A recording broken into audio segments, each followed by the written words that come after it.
This program deals with devil worship and satanic beliefs.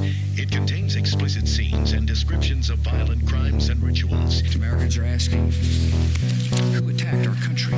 You have declared a subliminal jihad against the United States. Can you tell us why? Everything pertaining to what's happening has never come to the surface. The world will never know the true facts of what occurred, my motives. And night fell on a different world. And Iblis is thinking, I should be getting this position, not Adam, and this guy is created from dirt. And how does the army feel about you being head of the Temple of Set? And the conspiracy theorists can say what they will, but I want you to give me power over Adam, and I want you to give me soldiers and minions and all of these things. The people's hands have had so much to gain and had such an ulterior motive for putting a position on the will never let the true facts some of their born to the world. And I want you to be able to give me the ability to whisper into the hearts of mankind. And who was the grotto leader?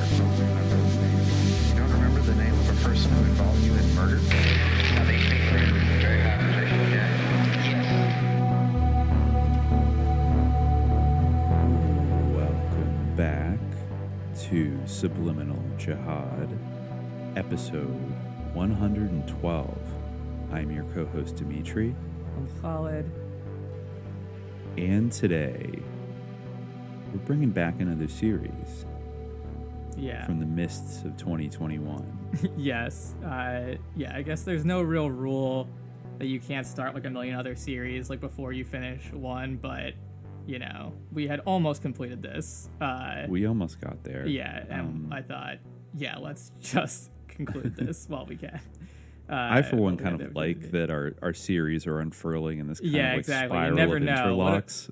What a pleasant surprise to find out that there's no schedule by which you can really expect another installment. Yeah, just So leaning it's always into a pleasant both of our surprise. ADHD Hopefully. tendencies Yeah. to just like jump on the shiny object that is in Mm-hmm. front of us in the moment, and this carousel of series keeps spinning around. And, Right. Or like the Zodiac Wheel of Death, by Yeah. water, by rope. Today it is by Gustavus Myers, Yes. because we're gonna close out the The Gustavus trilogy Myers way will be series. like by usury, by fraud, by bribery. by deceit. Yeah, exactly. Yes, exactly. So we're bringing back Gustavus Myers' colossal trilogy from circa 1910, The History of the Great American Fortunes, which we've had 3 volumes, and we've covered the first 2 at length. And I think we just had to close it out. And then also, I think this might Yeah. be split into 2 episodes. Yeah. We'll see how long it goes. But also, we decided to tack on his kind of final postscript book, though it's not an official volume, which is, what is it? The Decline. The ending of the Hereditary American Fortunes. The ending of Hereditary American Fortunes from 1939, which was published 3 years before his death in 1942. So much later than he published this. Much later, and it's a good thing overall that he managed to write this final book, because as we'll see today, there are some tantalizing threads that get left sort of unfinished in volume 3 of History of the Great American Fortunes. And just so people don't listen for 5 hours and then get let down, the big elephant in the room that kind of doesn't get the full Gustavus Myers, fire flame treatment is John D. Rockefeller and Standard Oil, and then also his sometimes compadre E.H. Harriman, the railroad tycoon, and kind of the people associated in their orbit in like the early 20th century. I mean, they had already grown to be quite powerful by 1910, and he references them a lot, but he always says something like, oh, but like their crimes are like too well known for me to like waste, space here. Or he says at the very end, like a full, dissection of these groups of like Standard Oil and Harriman are going to have to wait for a future volume, which unfortunately never materialized. So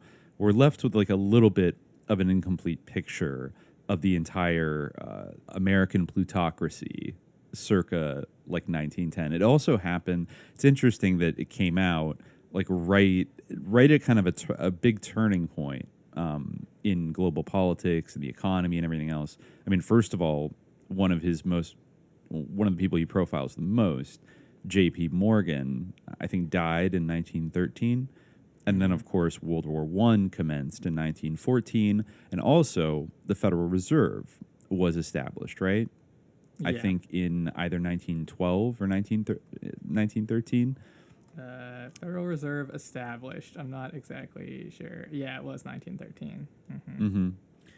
Yeah, which, you know, I think it kind of changes up a little bit. Like a lot of the stuff he talks about in Volume 3 here, you know, he makes constant references to sort of the printing of money that banks engaged in, you know, promissory notes and things like that. Yeah. Throughout the 19th century. And it's easy to forget that before the Federal Reserve, that there wasn't like a government entity that just printed like one type of official U.S. government-backed currency.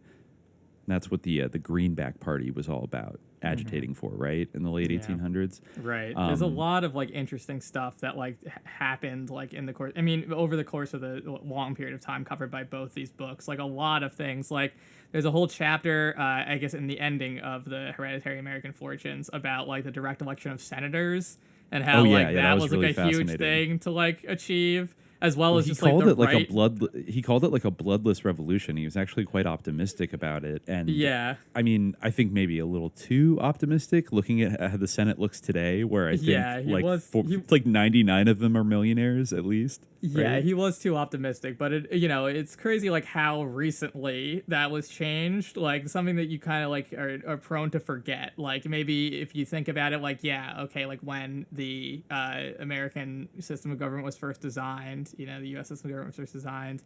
Yeah, like you would think, like, oh, right, yeah, senators were appointed by state legislatures. But, like, you kind of, when you're thinking about the present day, you sort of forget, like, how recently it was that actually changed to the system that we have now. That was also 1913, kind of fittingly coinciding with J.P. Morgan's death. And, like, I mean, I remember, like, learning that in, like, AP history class. Like, oh, wow, the 16th Amendment, like, direct election of senators. Isn't that nice?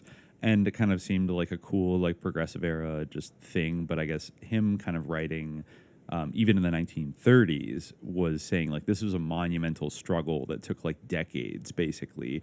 And the only reason it was kind of pushed through ultimately is because the plutocrats couldn't stop it anymore. Like, it was a concession they basically had to give. And this is also the period of the ascendancy where I think like the Socialist Party of the U.S. Doubled their election results from 1908 to 1912. You had Theodore Roosevelt, who gets shit on a lot in Volume 3. But nonetheless, I think he maybe moderated to both the Roosevelts by the 30s. And he talks a little bit about the Bull Moose Party and the kind of the prairie populists, if you will, that were pushing for things like graduated income tax and direct election of senators. He doesn't really mention a lot the enfranchisement of women, but that's another thing that's like incredibly recent when you really think about it. Like, what was it, 1920? And I guess, it is interesting how, like, many of these, he goes into, like, the multimillionaire families and things like that, and I don't know, maybe in a way, like, it seems like wealthy women, like, often, like, were, even before, like, formal suffrage, formal political enfranchisement, like, even, like, the children of these people had, like, like, omnipotent levels of wealth. But, yeah, just for the record, I think it was the 17th Amendment, that's the direct election of senators, and the 16th... My bad, I miswrote was, that. Yeah, well, he does talk about the 16th, which was, like, a federal income tax, which before, that's right. like, was ruled unconstitutional, actually.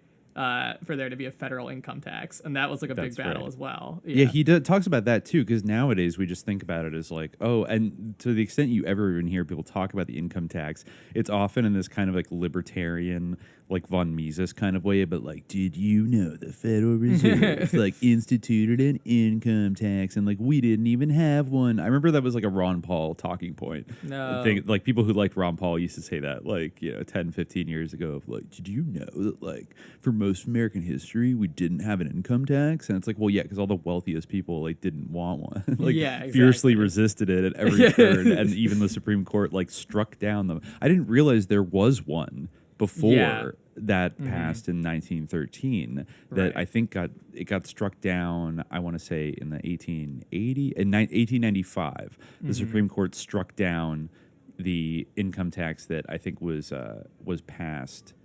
I forget, it was in the, what was it, they tried in the 1870s. I'm trying to remember what the court case was. Pollock. I called it the Poddock, but the Pollock. Pollock versus Farmers Loan Trust Company. Yeah. Gotcha. Yeah. Well, yeah. So, I mean, there were eventually there were these progressive era kind of upheavals that did change things. But as we see, I mean, they pushed the ball forward for the common people to some extent, but when we look at where we are today, it's a little depressing. Like, especially reading him writing at like the zenith of the New Deal era, where he feels like finally, he kind of ends on an optimistic note, which is like all the more like ironic and sad in a way. Well, maybe we should just get into it. Yeah, let's and do it. see, because we learn a lot of things about the particular, and what's interesting about both of these volumes or books is we get more names now that are household names that you recognize, that are still the names of institutions that are colleges and hospitals and philanthropies and all these other things. And we really see the formation of the rationalized industrial system, right? Yeah. By the end of it. But he really charts like, how did this exactly go? Because in volume 2, previously on Hot Gaff 2, he talked a lot about Vanderbilt, right? Yeah. And Jay Gould, right? These were Jay two. Gould, who continues to appear in this for a bit. He does. Yeah, he dies. Yeah. He dies pretty early on. He does, and his fortune does live on, like an unholy entity. But then there's like a new class of robber baron, of criminal capitalist in town, and then he gets into basically what J.P. Morgan kind of spearheaded, and how that transformed the nature of the capitalist system going into the dawn of the 20th century. But he starts with a kind of in volume 3. He starts by profiling a somewhat obscure individual, somebody who's not a household name. Yeah, the venerable Russell Sage, which I think that name still does ring a bell to me. I forget what it's. I think there like a Russell Sage kind of foundation or something like that. There might be. Oh, Russell Sage College. Oh, there is a Russell Sage Foundation. Yeah. So he still has names like plastered kind of everywhere. Yeah, Russell Sage Foundation. Yeah, where is Russell Sage College? This is in... wow, it's a college it's in for New York. women, actually. Interesting. Yeah, he talks a lot about how, like, these people, like, often... I think we even touched on this in an earlier episode on Hot Gaff 1 or 2, how, like, often at the end of their lives, they then just... pour all their money into like philanthropy in like a very superficial sense, and then that helps them to be like made over as like these great humanitarians, even though all they did was like hoard wealth illegitimately their entire lives and like steal and defraud people. Yeah. Absolutely. That is a theme that rings very strongly throughout this volume. I think, he went back to basically, I forget the exact Boston merchant around the time of the American Revolution, who was the first one to do that, who was like an absolute like miser in his lifetime, who cared nothing for like the poor or the paupers or anything else, and hoarded all of his wealth. But then, like, shockingly, when he died, his will, established like a hospital and like all these charities, and suddenly his reputation just, basically flipped overnight, and like every other rich person noticed. And so from then on, it became very, very common, almost expected if you had swindled yourself a very large fortune, you had to kind of reinvest it in a very symbolic kind of way. And I mean, this really was elevated to like an art form, to the point where some of the names that pop up in this volume are still like they're still the names. You'd mostly recognize them from the names of like museums today, right? Yeah. You know, although a lot of them really tried to hold on to their like art collections. There's a very interesting sort of digression about art galleries. I mean, it's not really a digression, but it's like maybe a sub theme about like art galleries and art patronage in the ending of Hereditary American Fortunes, about kind of how the sort of art market and the way that the collection of these paintings and the sort of style, the way that people style themselves as patrons of art, then sort of over time maybe they like begrudgingly give up their their vast collections to museums that then have their names plastered on the wings or whatever. Yes, exactly. It's a big deal for these people. I mean, the purchasing of social capital basically becomes a huge preoccupation with this class as we like move into the Gilded Age. I think he mentioned in previous volumes the intermarriage with European landed gentry and counts and dukes and princes and princesses, and like so many of them did that. It's almost staggering. Or the other thing they did, which I feel like almost all of these top robber baron capitalists did one of two things, which is like have their children marry European royals who like had credentials, but usually not a lot of money, or they would marry into the original, like the first families, like the original blue bloods. And that was also in a way because they had pretensions, in their lineage of being, patroons or being almost as good as lords and all that stuff. But then a lot of times, as Gustavus Myers like noted in previous volumes, the formal landed estates and things like that were basically gradually abolished throughout the early 19th century. And he gets more into it in the beginning of the Hereditary Fortunes book about, he reiterates basically how, like the Van Rensselaers and people like that were able to kind of like hold on to their huge holdings of like farmland and different, production facilities and stuff like that, maybe into the 1830s and 40s. But eventually laws were passed in all the legislatures that, it really stemmed from the abolition of primogeniture around the time of the Revolution, right? Yeah. And so, which a lot of the old families like absolutely hated, and a lot of them were kind of Tory sympathizers, incidentally, but then of course, like they were able to, a lot of those families, that's why their names still carry weight today, is because they were able to basically stay at the top.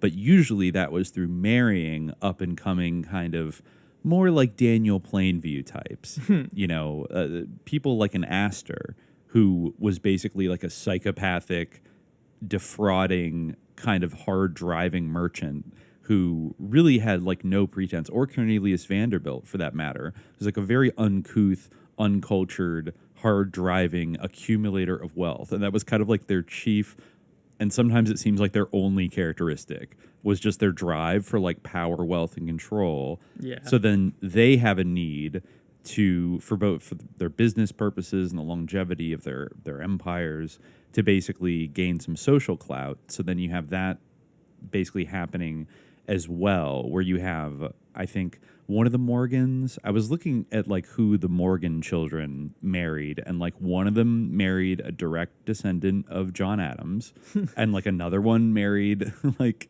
a European like countess, one and of then Gould's, I think his daughter, right? Yeah. This is actually pretty early in Hodcap 3. He talks about Anna Gould in 1895, the same year that the income tax was struck down by the Supreme Court.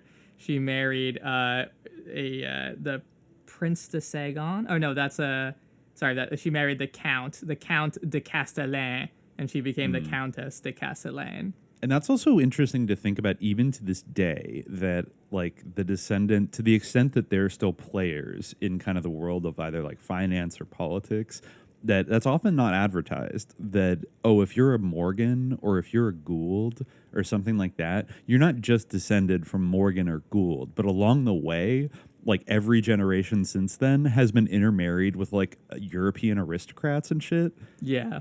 So if we wonder why maybe people of this like upper high class maybe were so flirtatious with things like eugenics or like Nazism, or, you know? Yeah, well, it's like a that, symbiotic relationship because, I mean, in the instance of the Goulds, I mean, as Myers points out, I mean, he does that kind of thing where he says, like, he died, like, hated and despised and the most, like, reviled man in America. But, of course, he was no worse than any other capitalist, you know, but that was the perception. And it's kind of, it's a symbiotic thing where, like, his children had all this money, but everyone hated them and hated their family. So, it works out where you can try to attach yourself to a system where no amount of popular hatred can, like, you know, disabuse you of your, like, it's interesting that they're, you know, I mean, as we kind of see in the ending of Hereditary American Fortunes, I mean, they didn't really go away. I think Myers is a bit more optimistic about that, but several significant blows were dealt to them. They had reason to be concerned, so it makes sense that they, you know, tried to find ways to shore up what they had and attach themselves to a hereditary system. Yeah. Well, exactly, and and it's like, and this really is kind of the like strange hybrid American system of having, you know, an aristocratic class.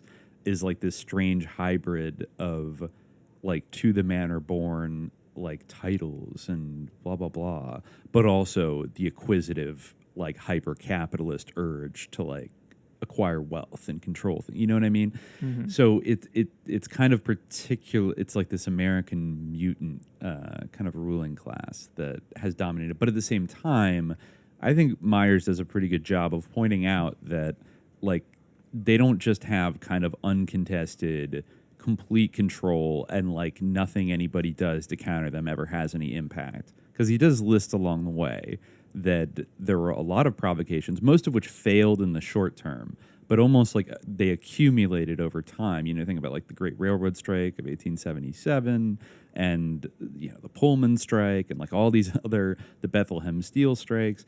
And which often ended with like the militia getting called in and like shooting, or like Pinkerton's like shooting a bunch of miners or something, and them not winning, you know, what they were fighting for. But eventually, you do get these like, you know, changes into the system. I mean, you could throw in the end of chattel slavery, I guess, as well. Yeah, you know, it's like that is a big qualitative difference, you know, from a system of enslaving people to like that's illegal now. You know, or like you could have state legislatures, which he really paints a good picture of just how fucking deeply corrupt like every legislature was. But they could just appoint a senator. And then we see some of these robber barons themselves are able to rig these state legislatures, often like out west or in the Midwest, and get themselves elected as senators. I think when we get into the Stanford Crocker era of California that Michael Aquino's grandmother came from, we see that like a kind of like, you know, a collaborative operation of 4 railroad tycoons, you know, where one of them was a senator, the other one was a governor, the other guy was running the business, and the other guy was like, you know what I mean? So, there are all kinds of new tricks and tactics, but they do have the upper hand basically throughout the night. Like that's kind of Gustavus Myers' main point, is that there's kind of no point where these people were not manipulating our so-called democracy in the most brazen and wretched of ways. Yeah, basically. And of course, you know, it all goes back, I think, to its core to the fraudulent theft of land and using the government, basically like bribing people in the government to allow people to accumulate like hundreds of thousands of acres of land, mostly in the Midwest or out further west, you know. And in this volume, he basically shows how a lot of that had to do with the expansion of railroads. And so Russell Sage was one of these guys who got into the railroad business. And this is where he starts out with. And, he lays out a pretty good litany of all of his well, he's, of course, just like everyone else he's profiled, he came to prominence by swindling his partners early on and like stealing money from them and getting away with it. I think that was Wheeler and Company. He started out as a grocer in Troy, New York. But then in the 1850s, he wiggled his way into control, or to be one of the directors of the Troy and Schenectady, that's a fucking word, Railroad in upstate New York. And I'll just read a little from Gustavus Myers, because this is another common theme with Gould and others. Sage's first move, it would appear, was to cause a steady mismanagement of the railroad's affairs so as to create dissatisfaction, if not disgust, with the continuance of public ownership and operation. So he got, that was it, with Troy and Schenectady, he got on the board and of this railroad that had been funded, like many railroads, by public money. Like, this is money that basically, you know, city, state, and the federal government would give out because, hey, you know, railroads, like, the common people perceive them to be this kind of essential infrastructure that would provide a broad-based benefit to kind of everybody, right? And that's nice, you know. I think that it kind of makes sense. But then, you know, business and politics get involved. So as soon as he got control of this railroad that was, you know, technically owned by the public, he deliberately started to mismanage it to make people disgusted with the continuance of public ownership and operation. Very deftly was his undermining and sapping work done, so deftly and by such surreptitious methods that no suspicion of his complicity was aroused. A public sentiment unfavorable to Troy's retention of the railroad was then adroitly worked up. Public petitions praying for the sale of the unprofitable and unsatisfactory road began to flow into the Common Council. So what did the Common Council do? It appointed a committee to consider the question of selling. Of this committee, Sage was the most active member. So active was he that the committee reported favoring the selling of the railroad. And I guess he cast the tie-breaking vote on the committee that decided they would sell it. And then when they decided to sell it, who was it that bought it? A company headed by Sage, and Sage it was who became its president. Extraordinarily considerate were the terms of the sale.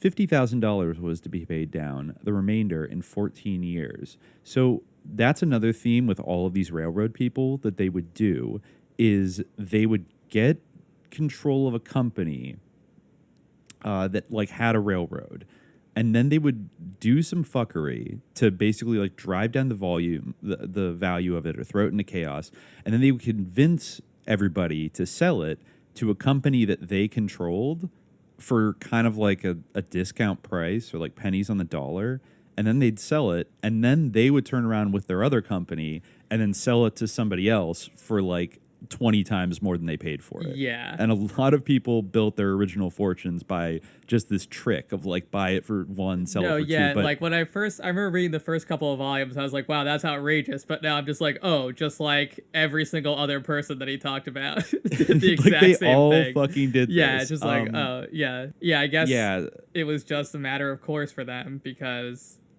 yeah, they all did that. The Jay Gould did the same thing. I remember clearly, yeah.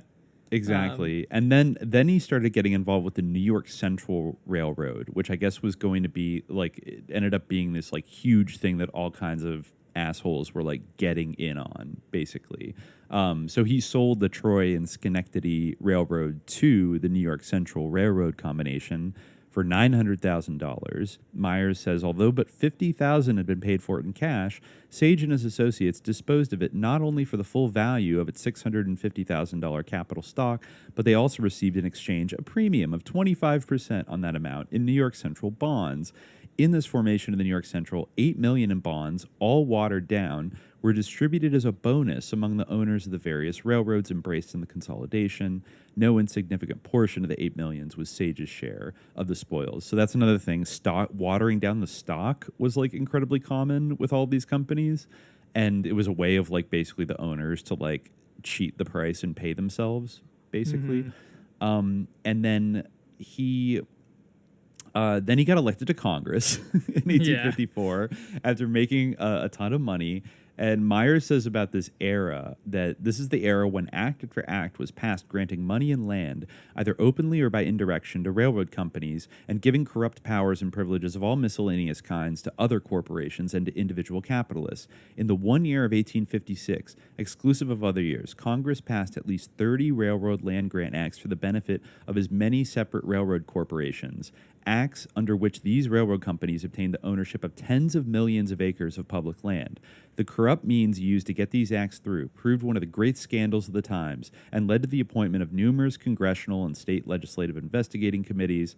Few members of Congress and legislatures there were, as was abundantly shown, who did not take bribes either in money or in stocks and bonds.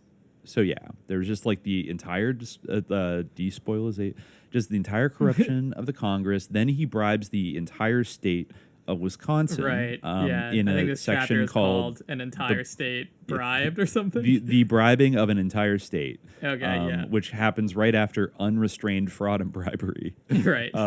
He says here, quote, "He was called the father of railroad construction companies in Wisconsin and Minnesota," warbles a rhapsodizing writer, apparently confident that the reference will redound to Sage's undying credit.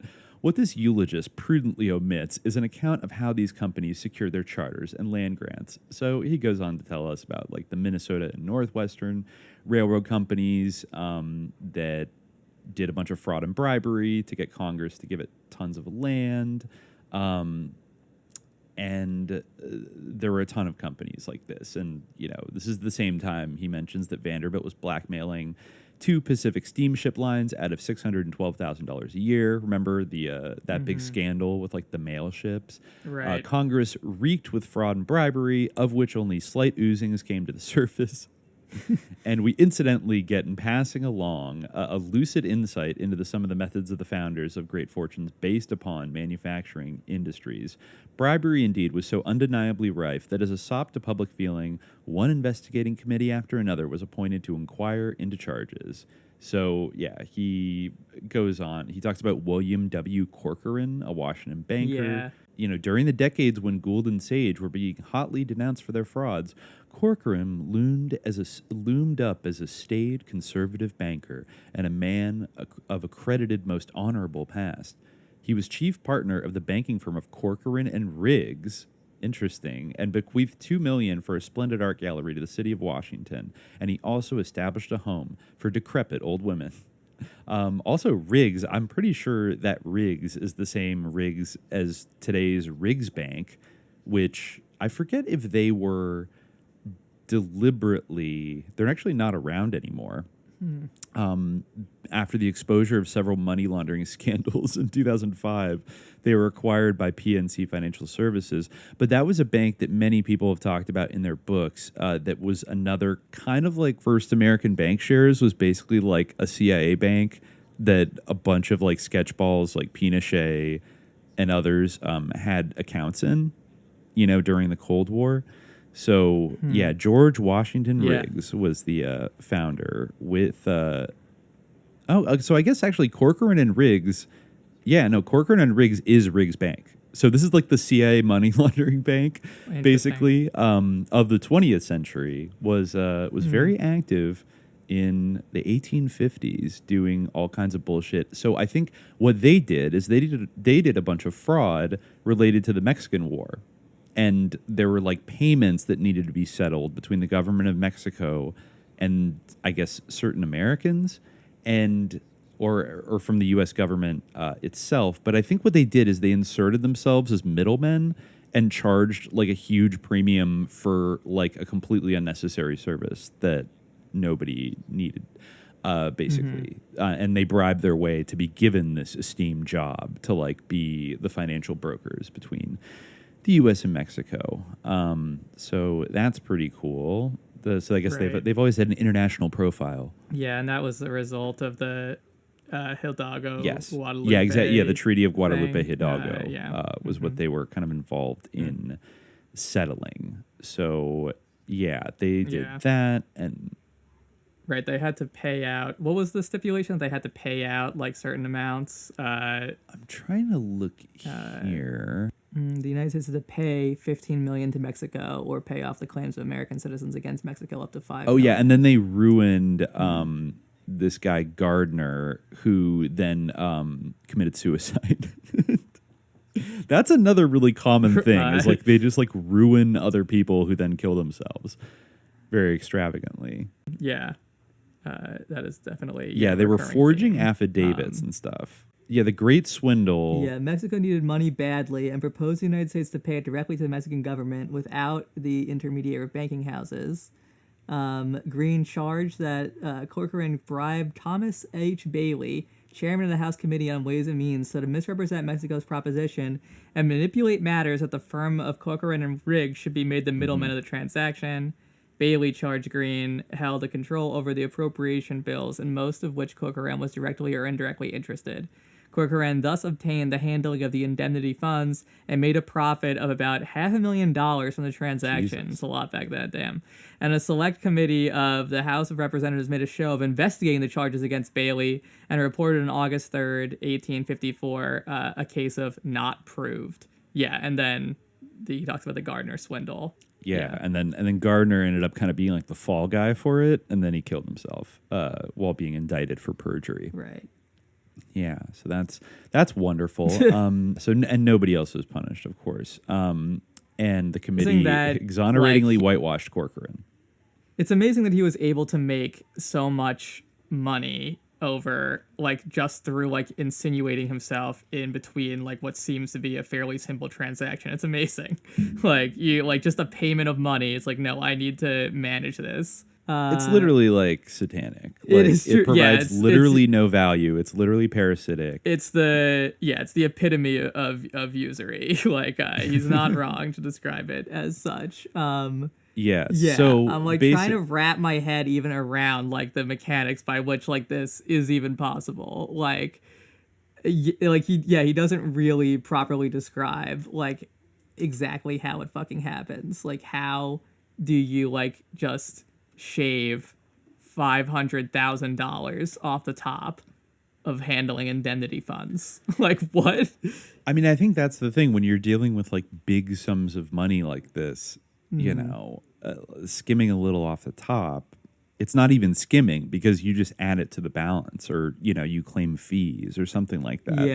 Yeah, that is kind of how they make their money, off commissions for various transactions, inserting themselves into various economic exchanges. Yeah, and I guess they did use Gardner as a fall guy, so it's not they got away with it, but they did kind of, Well, that's the thing that also, Myers notes later that there, if you really go back to the source material, there is not one decade of kind of American history where there are not really high profile investigative committees that are formed that basically go into various scandals that are kind of made public to varying degrees, and almost invariably the two main outcomes are either a total whitewash or a kind of patsy is zeroed in on, and they get kind of the blame for everything, but the bigger players escape. And honestly, usually Jay it's Gould himself eventually kind of played that role. He kind of did. Even though he was a relatively big dog, he was the one person of that class to kind of that everyone could focus their hatred and resentment on, and kind of exonerate everybody else. But they usually. And honestly, reading about a lot of this stuff about the patsies made me think about Bernie Madoff or Alan Stanford or other, even right now at Silicon Valley, Elizabeth Holmes. That guy everyone was all, exactly. Elizabeth Newman Holmes and that other guy, what was Martin Shkreli? Was that his name? The farm. Oh yeah, Martin bro. Shkreli or whatever. Yeah, it's these kind of guys that they do end up going. Elizabeth Holmes is going to go to prison for a while. She will be punished. She had probably a lot of her money taken away and stuff. And just with her dad's company, Enron, a few people, I think some people think Ken Lay faked his death and ran away, but other people did get prosecuted for that, et cetera, et cetera. But the real players behind Enron, no, they didn't get fucking punished. Maybe the banks or the intelligence agencies behind Enron, et cetera. And so that's a very common theme. But he does say that it's almost weird after a while that if you really do read the content of these investigative committees, they are kind of like laying it out in the open how everything actually works. They're just not stamping it with like a Snopes thing of like confirmed corruption. You know what I mean? Yeah. Like they end up rationalizing it away, or they're unable to basically bring the true culprits to justice. But if you look at actually like kind of the discovery of like what all these committees cough up, like a lot of it is quite brazen, and yeah, it's all just out there. and Like he's like, in this the is open. the story Yeah. of capitalism. Like this is even its own. It's not It's even a that crazy private. contradiction because it's the speaking of like money laundering, it's amazing how like these like just bare facts of what actually happened are somehow laundered into these hagiographical stories about these people like JP Morgan. Like, you know, Yeah. somehow they are able to be like alchemized into these heroes when everything is just like a matter of record. But again, you know, they are completely above any kind of justice or reckoning at all. They're great men yeah. who move the country Yeah. forward, et cetera, et cetera. And also something bribe the interesting- entire state of Wisconsin. Well, something interesting about Sage that stuck out to me, because I mean, you're right. He's like kind of compared to some of the people mentioned in the book, he's a more marginal figure. But it's interesting that he, according to Myers, invented the put and call system. Yes, I noticed that. I yeah. had no idea he did that either, because that's just the weather these days that we just assume that was like always there. But it was quite controversial at the time that he introduced it, right? Yeah, he like Gustavus Myers said it's so complicated that he won't attempt to describe it. Yeah, But you know, yeah, we've it's just- talked about like 9/11, strange trading before 9/11. Oh yeah, he Right. invented a special system of usury, the put and call system, the intricacies of which we shall not attempt to describe. Well, yeah, but that's basically that's like shorting a stock. Basically, is kind of like that's the way that you short a stock is by puts and calls and things like that. Yeah, like putting money on. Yeah, like right, exactly. Like putting is when you think it's going to do well, and calling is when you think it's going to suffer. But Yeah. you're like not buying the stock itself. You're like investing in like a separate. I don't want to attempt to describe it either, but that's basically what it is. You're right? like lent the stock at at the price that you think it's going to be, and then like if it hits that price, then you get paid out kind of like the full amount. Like, and the difference is your profit. It always hurts my brain to try to explain puts and calls, but like, they're like options. Yeah, I guess they're options. It is options trading, basically. Yeah, they're put and call options. So, yeah, and I got it backwards. The call is when you think it's going to go up, and the put is when you think it's going to go down. yeah, see, I never get it straight. So, like, I didn't know that. You know what I mean? This is yeah. So Sage, right. yeah, he was just inventing cool innovations on Wall Street and Yes. buying up all these railroads under the section, quote, unparalleled acts of fraud and plunder.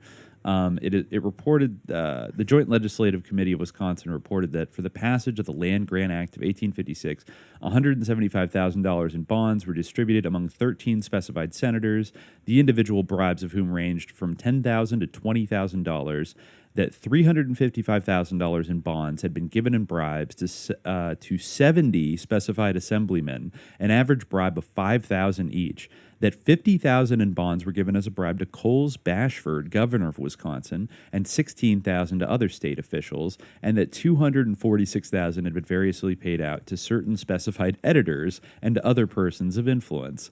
The committee reported, this is actually interesting, you'll know what I'm thinking of.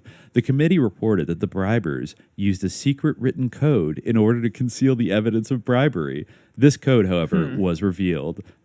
The committee commented, the bribery, or quote, buying up a great majority of the legislature of 1856, is discovered in the background as a tamed fact, while the ingenuity displayed in the attempt to veil the transaction beyond the possibility of detection is so supremely unique as to extort attention. The actors seem not to have been mindful of the fact that no lid was ever large enough to completely cover up itself. So, they're basically doing Pizzagate, but for like corruption, basically like, Right. Can I get like 50,000 hot dogs before the vote? Like, I guess,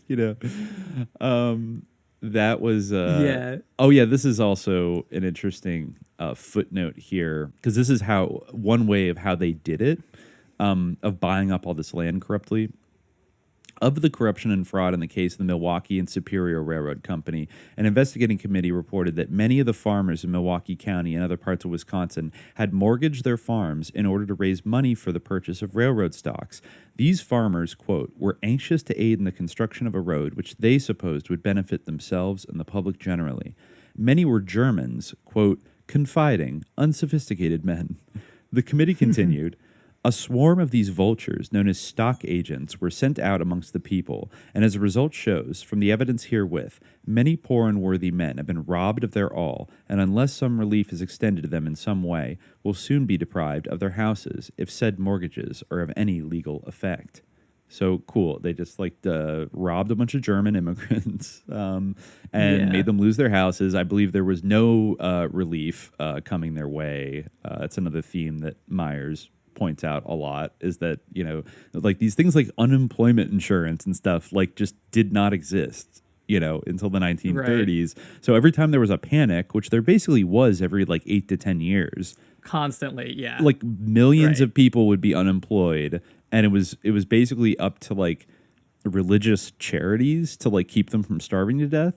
And there was like no assistance from the government at all. They didn't even send out, you know, checks. Like, yeah, and no assistance from the, like, you know, the capitalist class either. Like, none of these like great philanthropists actually did anything until they were dying, when they went like to the great lengths to put their name on like a bunch of buildings. Exactly. Exactly. You know, yeah. It's also worth noting that this guy, Sage, that is, also profiteered off of the Civil War, which he's not alone in doing.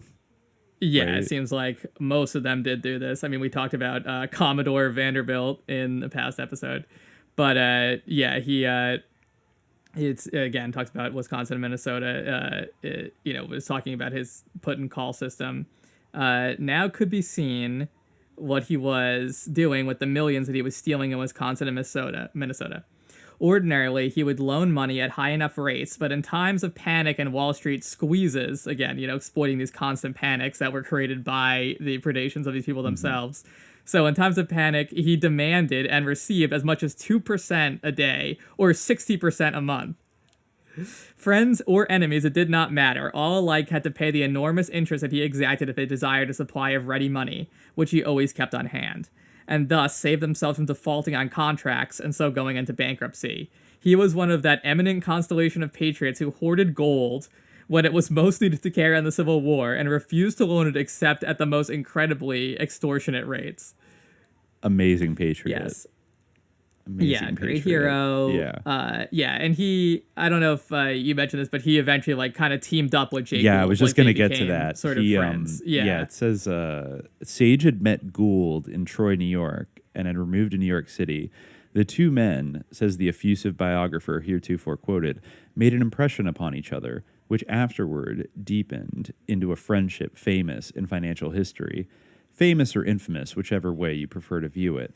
A valuable working pair the twain made. Sage, crafty, somber, and reclusive. Gould supplying the public audacity, both equal in inscrutable wiles and stratagems. The one overcautious, the other over-reckless, each counterbalancing the other. A prodigious respect Gould learned to entertain for Sage. The one associate was Sage, whom Gould could not overreach or fleece. So subsequently and appropriately enough, Sage hied himself to New York City early in the course of the Civil War. There in Wall Street was the headquarters of many of the railroad corporations which had been and were bribing and plundering. The office of the La Crosse and Milwaukee Railroad Company, for instance, was there. Whoever might be the actual physical builders of the railroads, the owners were either Wall Street men or kindred capitalists, men who by some species of fraud or theft had pushed themselves into control. And there also in New York was the scene of the greatest activity of the current widespread despoliation. From there radiated the plans and plots which later resolved themselves into colossal swindles. Had the center of this deviltry been elsewhere, their Sage and all the others of the brood indubitably would have flown. So that's when he started hoarding gold and ripping off the government. It's all happening in New York. Yeah, it's all happening in New York. You know. Right. Oh my God. I mean, it is. It's people. So he was seen as a wizard-like, wonderful financier. Blah blah blah. Yes, his wizard-like abilities, his great magic. Oh, this is interesting. One of the many corporations in which Sage became a large stockholder was the Pacific Mail Steamship Company that we talked about. That was this corporation, as we have noted in the Vanderbilt chapters, long corrupted Congress to get predatory mail subsidies from the government. By an additional act passed by Congress in 1865, it received another heavy government subsidy for carrying the mails between San Francisco and Asia via Honolulu. The booty was so rich that different factions of capitalists continually fought one another to get control of the company's treasury. We find from lawsuit records that in 1867, that fine, old, massively respectable banking firm of Brown Brothers and Company was one of the heaviest stockholders. In its own name, and acting for authorizing parties, it held 77,839 shares of a total of 200,000 shares of Pacific Mail Steamship. Like the firm of Phelps, Dodge and Company, the banking firm of Brown Brothers and Company was preeminently reputed, as it has been since, to be one of the, quote, old-fashioned firms of strict integrity. To be sure, it officially knew nothing of the subsidy bribing incessantly going on. Owners of enterprises must cultivate ignorance of such embarrassing details. He talks about how they're eminently respectable. This is the same Brown Brothers that become Brown Brothers Harriman, right? Where... wasn't it? Yeah, Prescott Bush worked, right? And they get involved in kind of like JFK, like World War II, like collaborating with the Nazis, kind of shit. I think the Dulleses were also involved in Brown Brothers Harriman. They're extremely sus, basically. They would go on to extreme susness in the 20th century, but I think they're still... How Bush's grandfather helped Hitler's rise to power is what I get if I search... Prescott Bush Harriman. Yes, exactly. Yeah, Brown Brothers. And Harriman, who also is somebody who gets a little bit of a short shrift in this book, was considered like a Standard Oil Rockefeller kind of man, like an agent of the Rockefellers. So it seems very much that like the kind of Bush, Harriman, that whole nexus was like aligned with the Rockefeller empire, basically. But anyways, we'll get to them a little bit later. So yeah, the more Pacific Steamship stuff. And then we kind of jump back to Gould, since I guess they became very good friends. Yeah, this is like his swan song. It is. So I guess Sage and Gould... Yeah. Gould got controlling interest of the Union Pacific Railroad Company in 1873. And then Sage also started buying Union Pacific stock in like 1868. And let's see. So then I think they, let's see. Yes, their most plastic and successful plan by which they were enabled to compound loot on a most magnificent scale was that of buying in as individuals various railroads and then selling them at exorbitant prices to the Union Pacific Railroad, which corporatively they controlled. It was a plan which, although theoretically regarded in law as fraudulent, was nevertheless audaciously carried on with complete immunity. So that's what we mentioned earlier. Like, they basically would buy up as individuals. They would buy up these smaller railroad lines and then flip them to their own company at like a massive profit, and just gobble up basically railroads that way.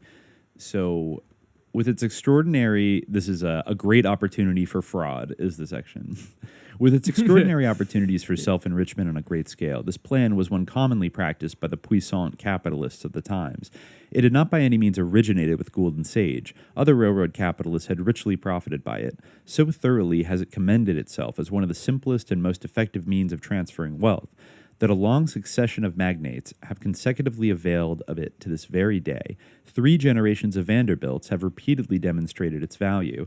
Those illustrious generalissimos of the ranks of wealth, J. Pierpont Morgan and E. H. Harriman, have been 2 more of the radiant cluster who have proved its enduring worth. By this fraudulent process, incalculable sums of money, mounting into the hundreds of millions, have been seized with facility. Yeah, it's great.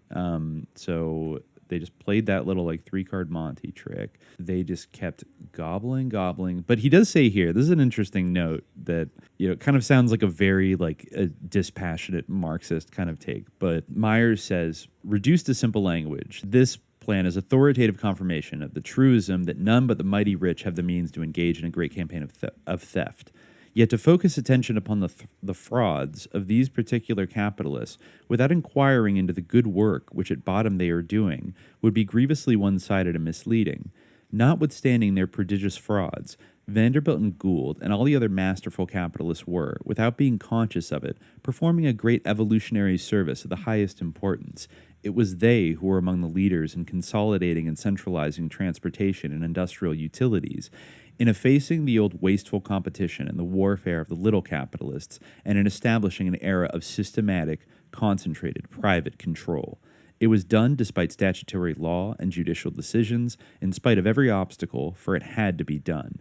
It was an inevitable stage of progress, preceding further stages. In doing it, however, the great barons were prompted by selfish greed only. They fixed their own price, a colossal price, taxing the producer to pay whatever toll they demanded. So I don't know, that's an interesting. What do you think about that?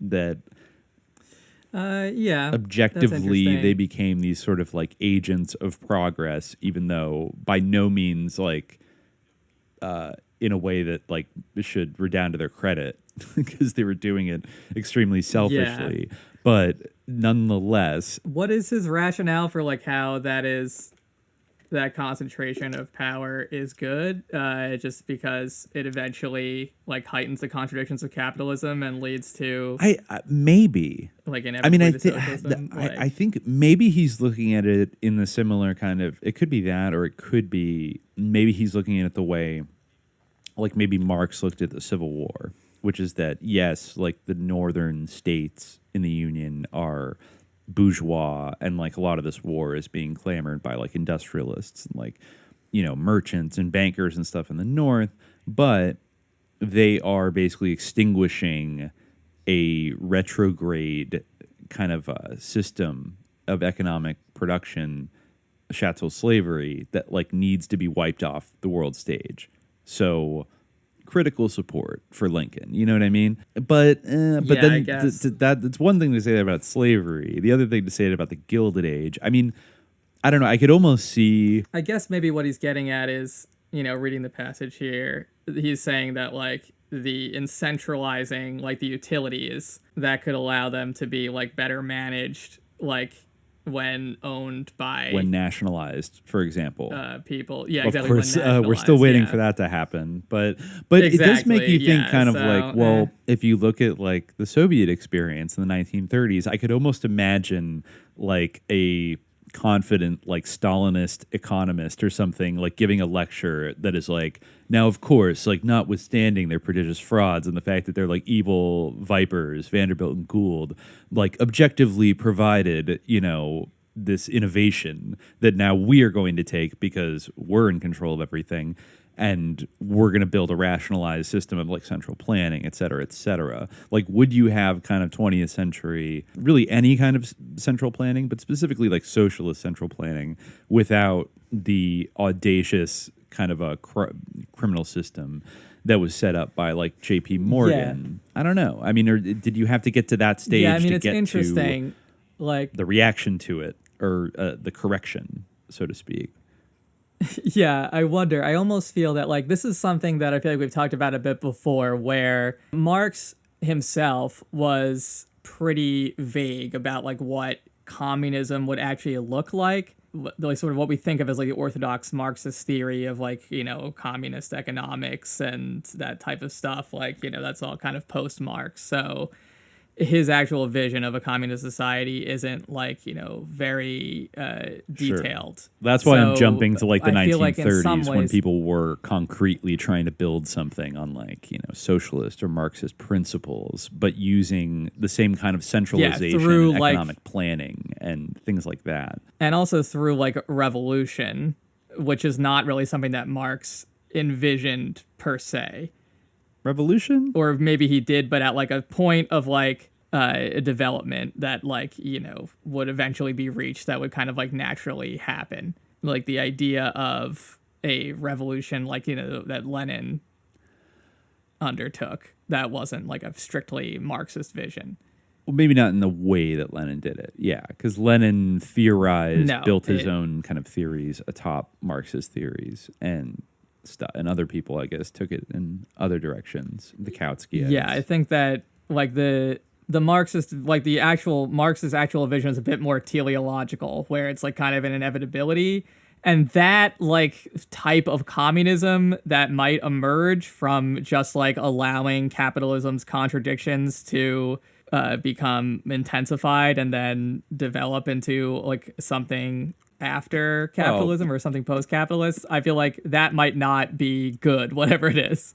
That form of communism might not be. The gradualized form? Yeah, the form that just kind of, you know, the idea that it sort of emerges in the sort of Hegelian way inevitably from the contradictions of capitalism itself. I don't feel like, at least in his earlier writings, I hate to, it's definitely not my favorite Marx text to like reference from, but like the Communist Manifesto, that, I mean, it is a highly polemical document that perhaps is not meant to be taken literally, but it does make a pretty big call for like, it's like the contradictions will intensify until it's ripe for some kind of revolution. And you're right that he was kind of vague about what exactly that was going to be. But, you know, I think he was very excited by things like the Paris Commune in like, you know, 1870 and things like later in his life. And then I think I would say that the kind of gradualist thing was maybe some people glommed onto that later, like the Kautskyites, you know, like the Social Democrats, or even, you know, one of our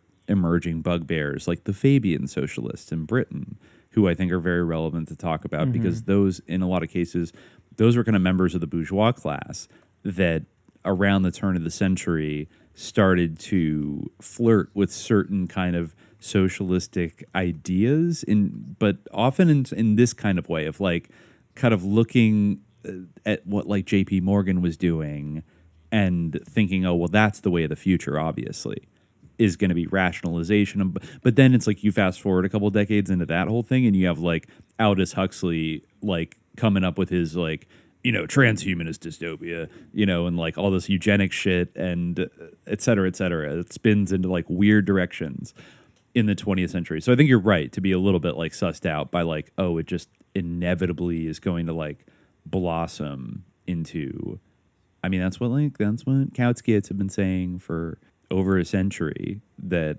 you know, oh, one day we'll like beat him at the ballot box or something. And we'll just like peacefully convert all of these like monopolies into kind of like publicly owned utilities. That's what people still say today. And honestly, I don't want to like knock on it too hard in terms of like, that would probably be better than what we have like in general. I mean, if you just nationalized like all of the biggest corporate conglomerates in America or something, like I would be generally in support of that. I think that's good. Now, is it? Well, it depends. Like, what, you know, are those nationalized industries going to be actually responsible, or are actually going to be responsible to like the popular will? Like, are they, you know, or what kind of state is going to be owning them? Exactly. You know what I mean? Like, what actually is this like? You know, is the communism that sort of naturally emerges from capitalism? Is that going to be like kind of a, you know, you'll own nothing and you'll be happy like type of vision, you know, like that, like that's something where I feel like, you know, there is like an orthodoxy around Marxism that developed like from Lenin and later thinkers, but in the actual just like kind of broad vision of the future in Marx, like I feel like it almost could look something like that. And yeah, you're right that he did like discuss revolution, but it's weird. The Paris Commune is a good example where he almost didn't like, I feel like he didn't like, he was excited by it, but didn't fully co-sign it in certain ways. He had critiques. Yeah, he definitely had critiques. And he also, I feel like it was one of those things where it's like, you know, it's not quite there or something. It could be the basis for the future. Yeah.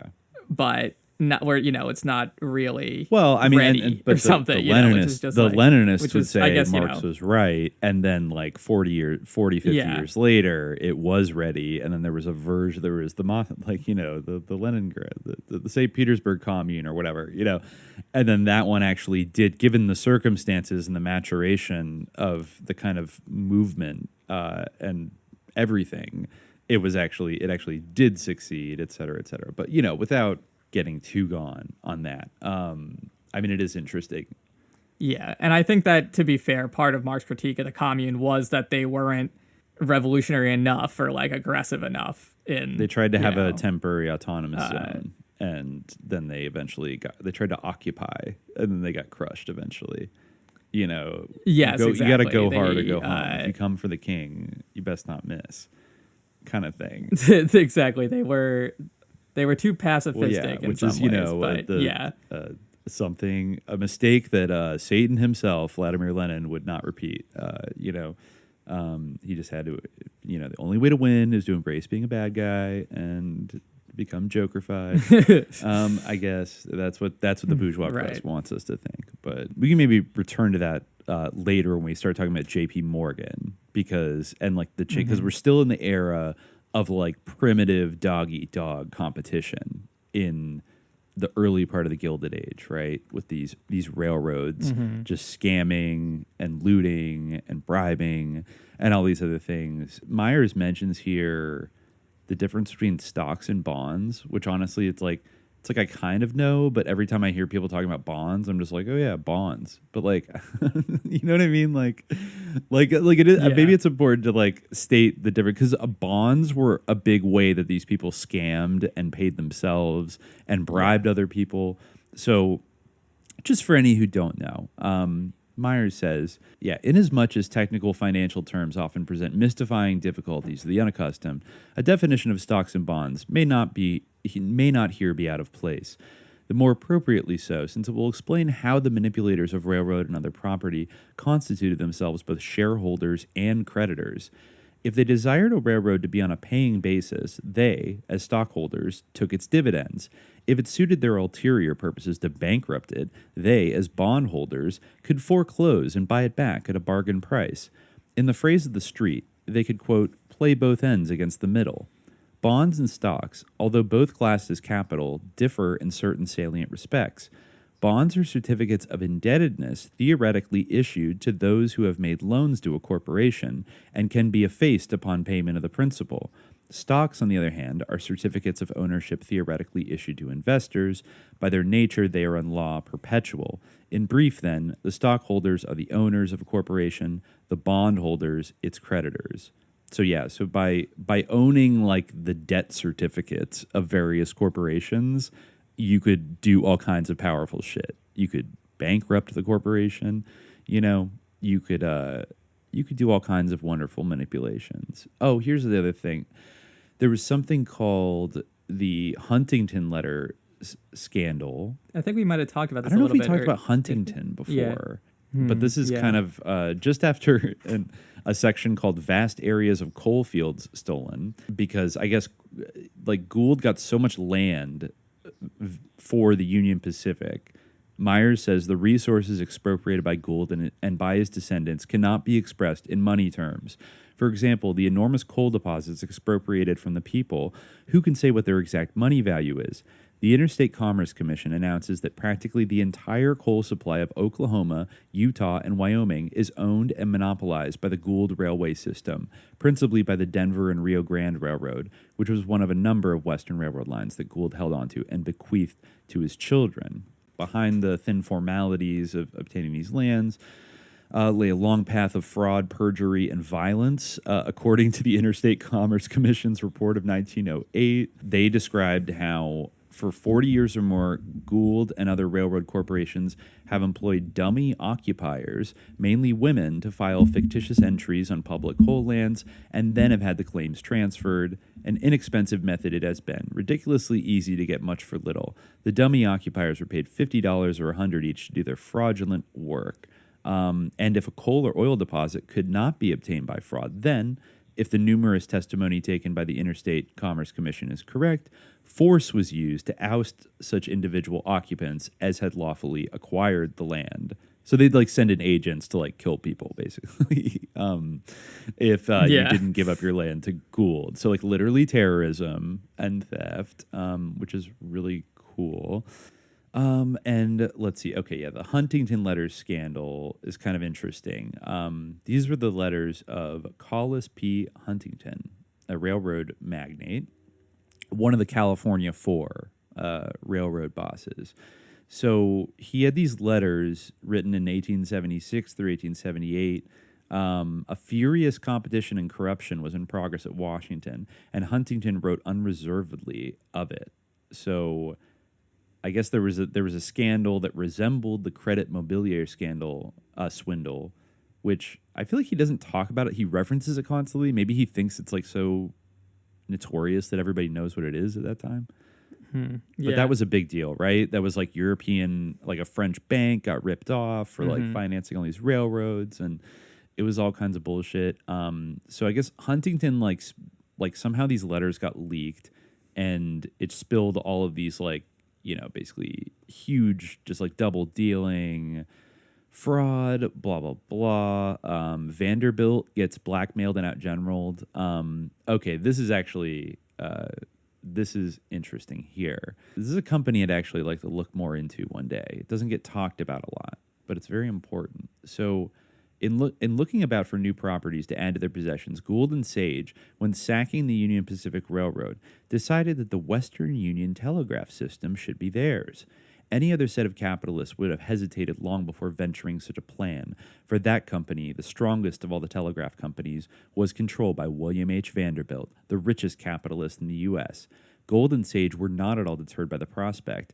They had a plan by which they could force out Vanderbilt.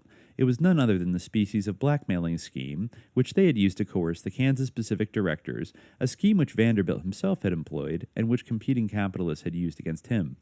This oft-used scheme of the day was the very simple one of building a competitive telegraph line. Again, Gould came forward the posture of being a, quote, antagonist of monopolies. Does this sound familiar? Yeah. A hotshot billionaire who's suddenly a free speech warrior standing up against the woke. The elites, yeah. There's a lot of like Elon Musk fucking synchronicities with a lot of these assholes. Like it truly is. Yeah, it's interesting. Elon Musk is a weird, he supervenes on this whole world interestingly. I mean, he's certainly not like a hereditary American millionaire. Wait, no. Weird... Hold up. Let's not repeat the man's Wikipedia bio here. He actually is, if you really want to get down to it, his family owned an emerald mine in Africa. Yeah, but that's not America. Well, actually... That's South Africa. Well, actually... Oh. He's not actually... That's a weird thing about Elon Musk. He's not actually South African. Like, oh, really? Intergenerationally South African. No, he actually... His family roots are in America and Canada. So yeah, look, Elon Reeve Musk was born in Pretoria, South Africa. His mother is May Musk, née Haldeman, a model and dietitian born in Saskatchewan, but raised in South Africa. And his father is Errol Musk, a white South African electromechanical engineer, pilot, sailor, consultant, and property developer who was once a half owner of a Zambian emerald mine near Lake Tanganyika. Okay, so maybe he's half South African, but his mother's side is basically American or Canadian. And it's interesting that he has British and Pennsylvania Dutch ancestry, according to this. So you know what I'm saying? Yeah. I'm just saying. Just like how Bill Gates' grandfather was like a banking titan of like the Pacific Northwest. So okay, yeah. So she. Oh, yeah, but he's not like a direct heir to one of these families, but he does kind of fit the paradigm in some ways. Hold up. We just solved a mystery. I don't know how we didn't notice this before, but you know, we've talked before about why his name is Elon and how it's a little eerie that Werner von Braun's like Mars book like talked about how the governors of the Mars colony would be called Elons. And stuff like that. You know, not discounting that some kind of connection, but actually, it says here that his mother named Elon after her American grandfather, John Elon Haldeman, who was born in Illinois. So he is basically, like part American through his grandfather's side, and then I guess his grandmother was Canadian. Yeah, and that his mother must was be, Canadian. Maybe that's his Pennsylvania Dutch ancestry. It sounds like it. It probably is. Yeah. No, he was born in 1871, or well, no, you can find his genealogy. I I don't know if the Haldemans like popped up as Yeah, I anybody mean, it would really be interesting. notable. Yeah, he was born in Minnesota, which was a real hotbed of corruption, according to Gustavus Myers. Yes. Yeah, son of John Elon Haldeman. There's not really much information about him. He was around, he was born in 1871, so he was like around in the Gilded Age. But anyways, just the idea of like this guy who's like, and actually that'll come up soon. Hold on. Just to finish this thought here about Gould and Sage trying to get the Western Union Telegraph Company. It's really like the Twitter of their day. But William H. Vanderbilt owned it. So anyways, Gould came forward with being the posture of an antagonist of monopolies. Sweetly did he discourse on the necessity of complete competition. It was at this time that Senator Vest minted his trenchant comment upon the professions of the money seekers, quote, "When they speak, they lie. When they are silent, they are stealing." That's a great quote. So, along the line of the Union Pacific and of their other railroads, Gould and Sage ordered the construction of a telegraph line with a fixed purpose of compelling Vanderbilt either to buy or sell. So seriously was the business the Western Union Telegraph Company cut in upon that in self-protection it was finally forced to buy Gould's competing line for about, it was understood, $10 million. Having pocketed this large sum wrenched from Vanderbilt and his associates, Gould then plunged in and took away their entire telegraph system. By every trick and art of stock exchange speculative methods, Gould forced down the price of Western Union stock and gradually bought in quantities. To Vanderbilt's complete surprise and extreme mortification, Gould turned up in 1881 not only with the control of the Western Union, but also of the American Union Telegraph Company, which he had sold to Vanderbilt but a short time previously. Upon obtaining control of Western Union, Gould immediately increased its stock and kept on increasing it. Triumphant, gorged with spoils and power, Gould did not have to court the support of all that was considered solid and respectable among the money aristocracy. They knew him to be a great thief, and he knew their caliber, despite the exterior they had woven about themselves. The instinct of kind for kind is unerring, which instinct in a money world is reinforced by that invariable principle of action whereby wealth seekers rally around him who proves his supreme ability to get away with the plunder. The vanquished are expeditiously deserted, the successful flocked about.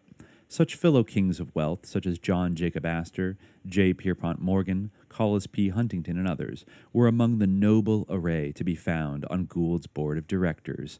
A notable lot, many or all of whom had pursued careers more or less paralleling Gould's. A sophisticated confraternity they comprised, fully and finely capable of understanding one another. But then he also, at the same time, he says, when a credulous man such as Cyrus W. Field, the originator of the submarine cable, stepped along with his confiding faith in Gould's friendship, spoliation and ruin were easy accomplishments.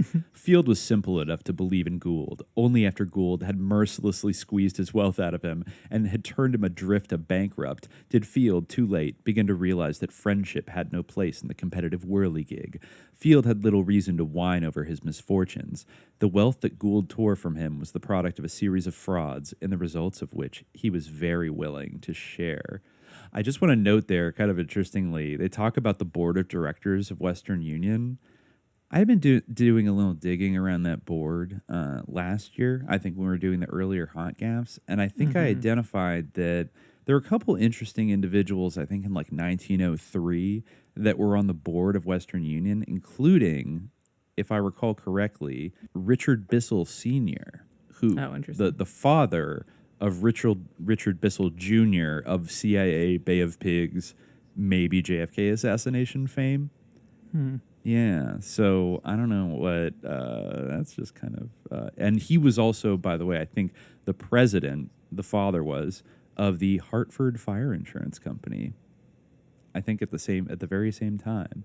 And we'll get to that. They don't really come up, but actually insurance companies do come up in this book in a very interesting way. It finally explains a little bit about like what the hell they're up to. Like, why are these insurance companies all so sus and like run by blue bloods and et cetera, et cetera. It turns out because they have a shitload of cash on them at all times. Just sit right back and you'll hear a tale of a Stanford Red that started when a little boy named Leland did drop dead. Jane and Leland Stanford knew that their son was no fool, and in his honor they would start a California school. A California school. The academics would be tough, the athletics number one. Go Stanford!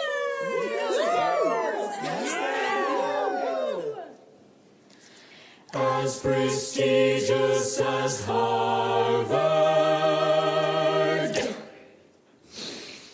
but a hell of a lot more fun, and we'll have fun till our daddies take tuition away. Fun till our daddies take tuition. 1, 2, 3. The school was built across the bay from the dirty Golden Bear, and those rejected by the flower would end up going there. So join us if you join with us. Cost you many massive debt. It's worth it 'cause on the Stanford farm.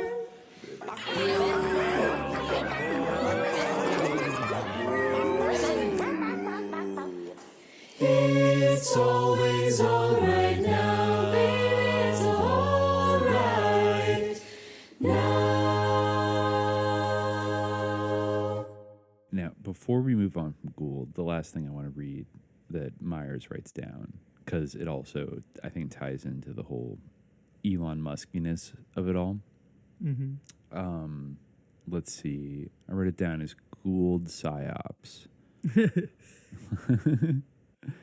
Let's see. Blah, blah, blah. Okay, so talked about, his manor at Irvington on the Hudson, where he sequestered himself in a great and costly mansion surrounded by 500 acres, attached to it one of the finest conservatories in the world, and had a massive somber brownstone house on 5th Avenue and 47th in New York, the very heart of the aristocratic section. He, however, had other mighty powers not evidenced in outward display. For some years, he owned a newspaper, the New York World. A curious sight it was to see one of the great pirates, who many a time had narrowly escaped prison, instructing the public as to its duty, moral, political, and otherwise. But the known fact that Gould owned this newspaper helped to discount its utterances and reduce its circulation. But this, a much more successful and insidious method of influencing public opinion, was by his control of the Western Union Telegraph Company, and through that corporation of the Associated Press, the foremost news distributing agency in the U.S. Distorted, misleading, or false news dispatches were manufactured or artfully colored and supplied to the public press. These not only gave Gould superior underhand facilities for influencing the course of the stock market, but they were also used in favor of capitalists and against labor and radical movements at every opportunity. The public was fed on grossly perverted news accounts of strikes and labor and political movements. Upon this fabricated news, the newspaper owners, themselves capitalists or largely servile to capital, based hostile, if not malevolent, editorials, and the combination of the whole was used to prejudice the mass of the public against any movement or agitation threatening the complete sway of capital. Well, if that if that ain't nothing new, I don't know what is. Yeah. Like, basically, if you think of Western Union as basically Twitter and the prevalence of distorted, misleading, or false news dispatches that are manufactured on that platform, and also, I mean, even look at how Elon Musk uses Twitter. He kind of has a more direct way of like imposing, but of course, there's all these sort of subterranean ways that Twitter influences things with its algorithms and its warnings about disinformation and all this other shit.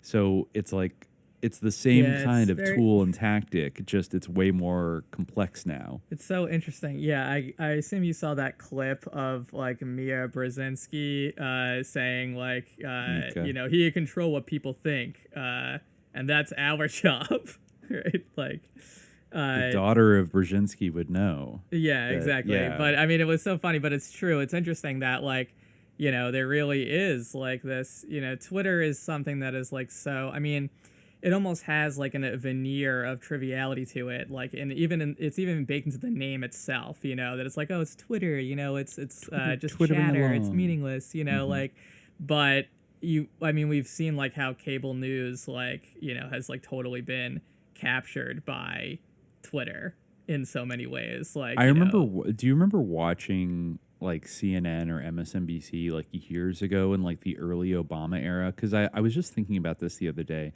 how I think when I was still living in New York, like watching it and noticing for the first time that CNN people would just constantly be like, well, let's see what Twitter has to say about all this. Yeah. And just go and start reading tweets. And like, we forget now that almost was like surprising and laughable in like 2009 or 2010 when I knew what Twitter was, but it was a place where like comedians just like make pedo jokes, like, you know, and like it wasn't considered very serious. But then suddenly, I think it was really like the Green Revolution in Iran that in the inauguration of like the Twitter revolution that suddenly made it an important place to like capture people's funny. I think statements. Actually at that time I was sus alert.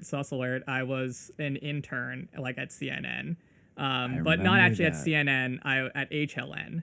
I worked on like, you know, it was just like something that like, you know, you like have to have an internship, blah, blah, like you gotta, blah, blah, blah, like, you know, I was going to be in media or something. It was like a stupid thing, you know, literally I just like logged B-roll of people like eating and shit. And I worked out on like literally like the dumbest show in the world. What's the name of that? It wasn't Janine Pirro, but it was like, it was someone's... Nancy Grace? It was a knockoff Nancy Grace. It was someone like that I worked. She was like a knockoff Nancy Grace who was also on HLN, and like that was also the summer that I think it was the summer of the Green Revolution, but I think it was also the summer that Michael Jackson died, and so it was just endless Michael Jackson shit for a long time while I was working there. What was that? I really don't even remember the name of the woman that I worked for. HLN.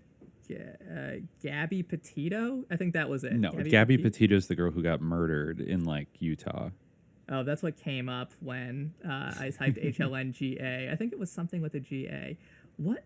Anyway, Gail whatever. Something.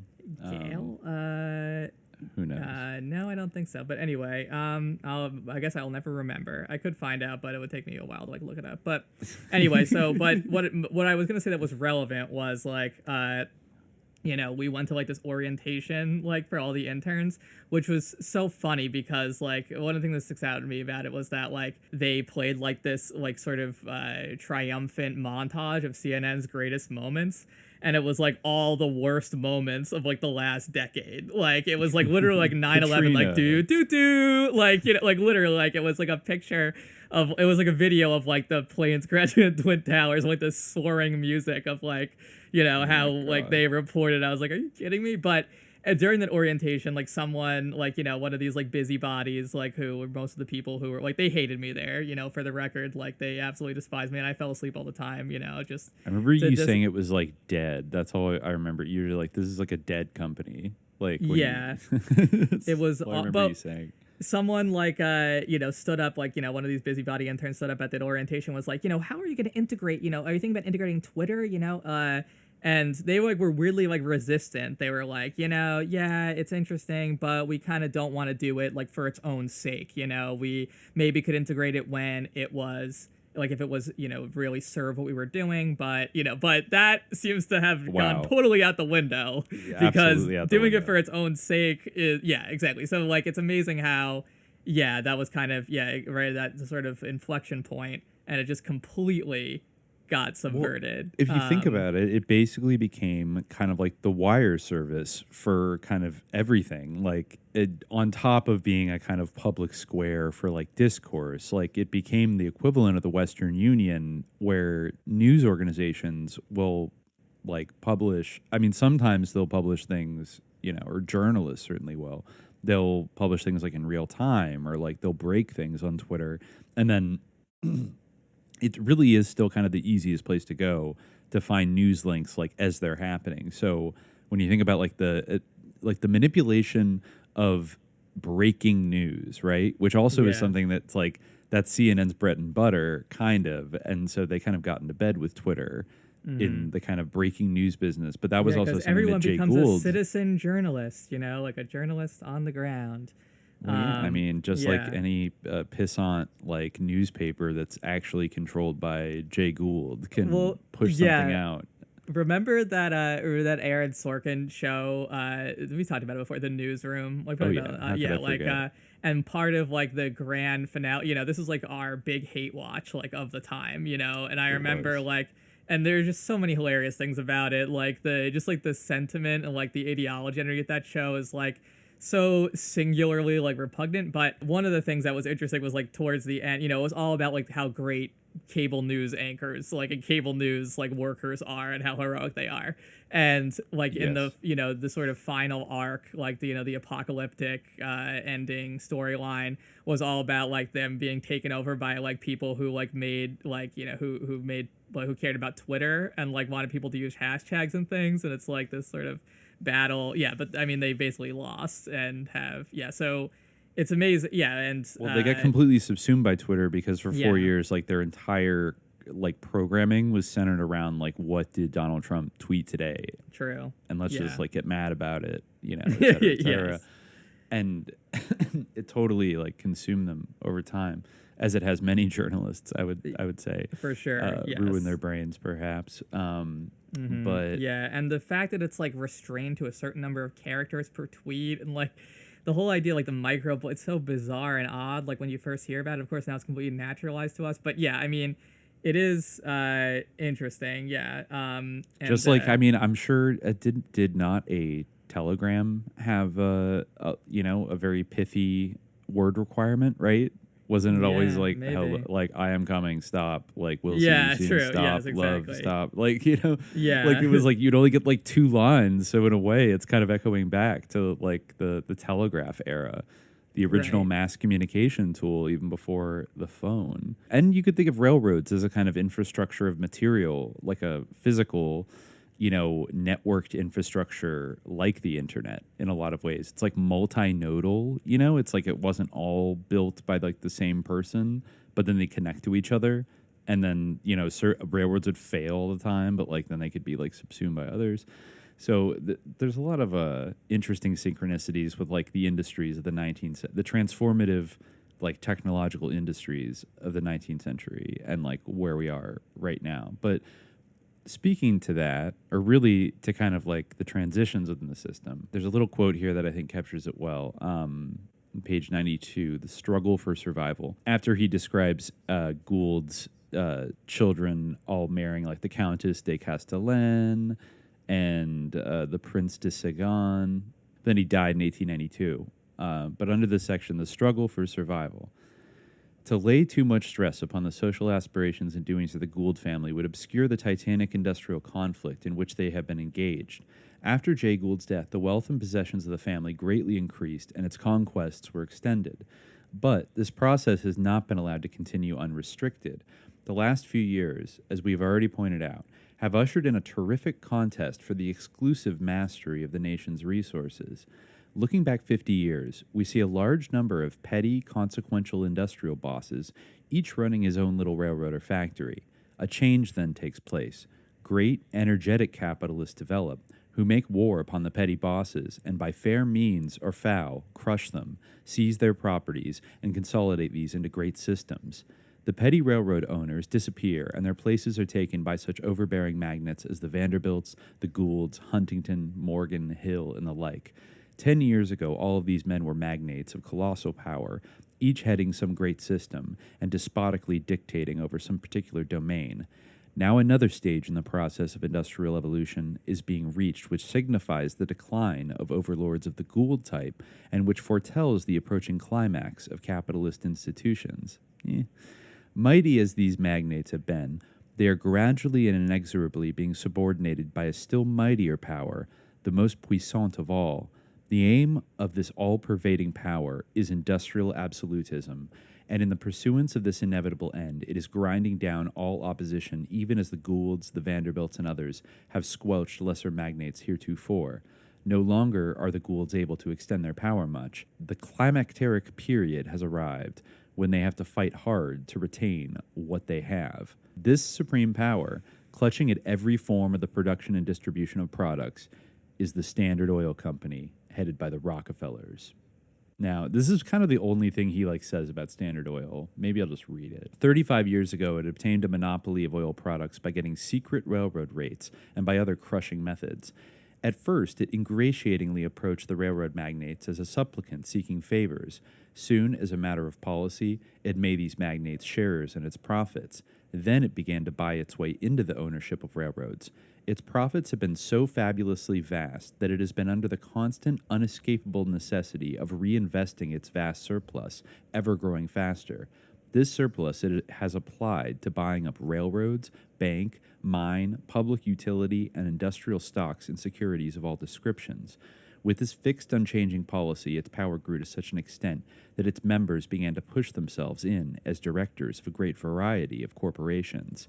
For a period, it then carried on a policy of having, quote, a community of interest with the large magnates in every field, of working in cooperation with them in determining industrial matters.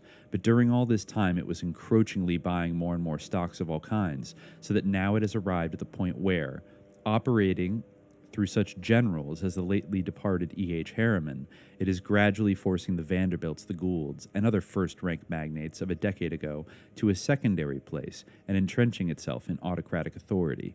Several of the railroads long ruled over by the Goulds have become, to a considerable extent, Standard Oil adjuncts.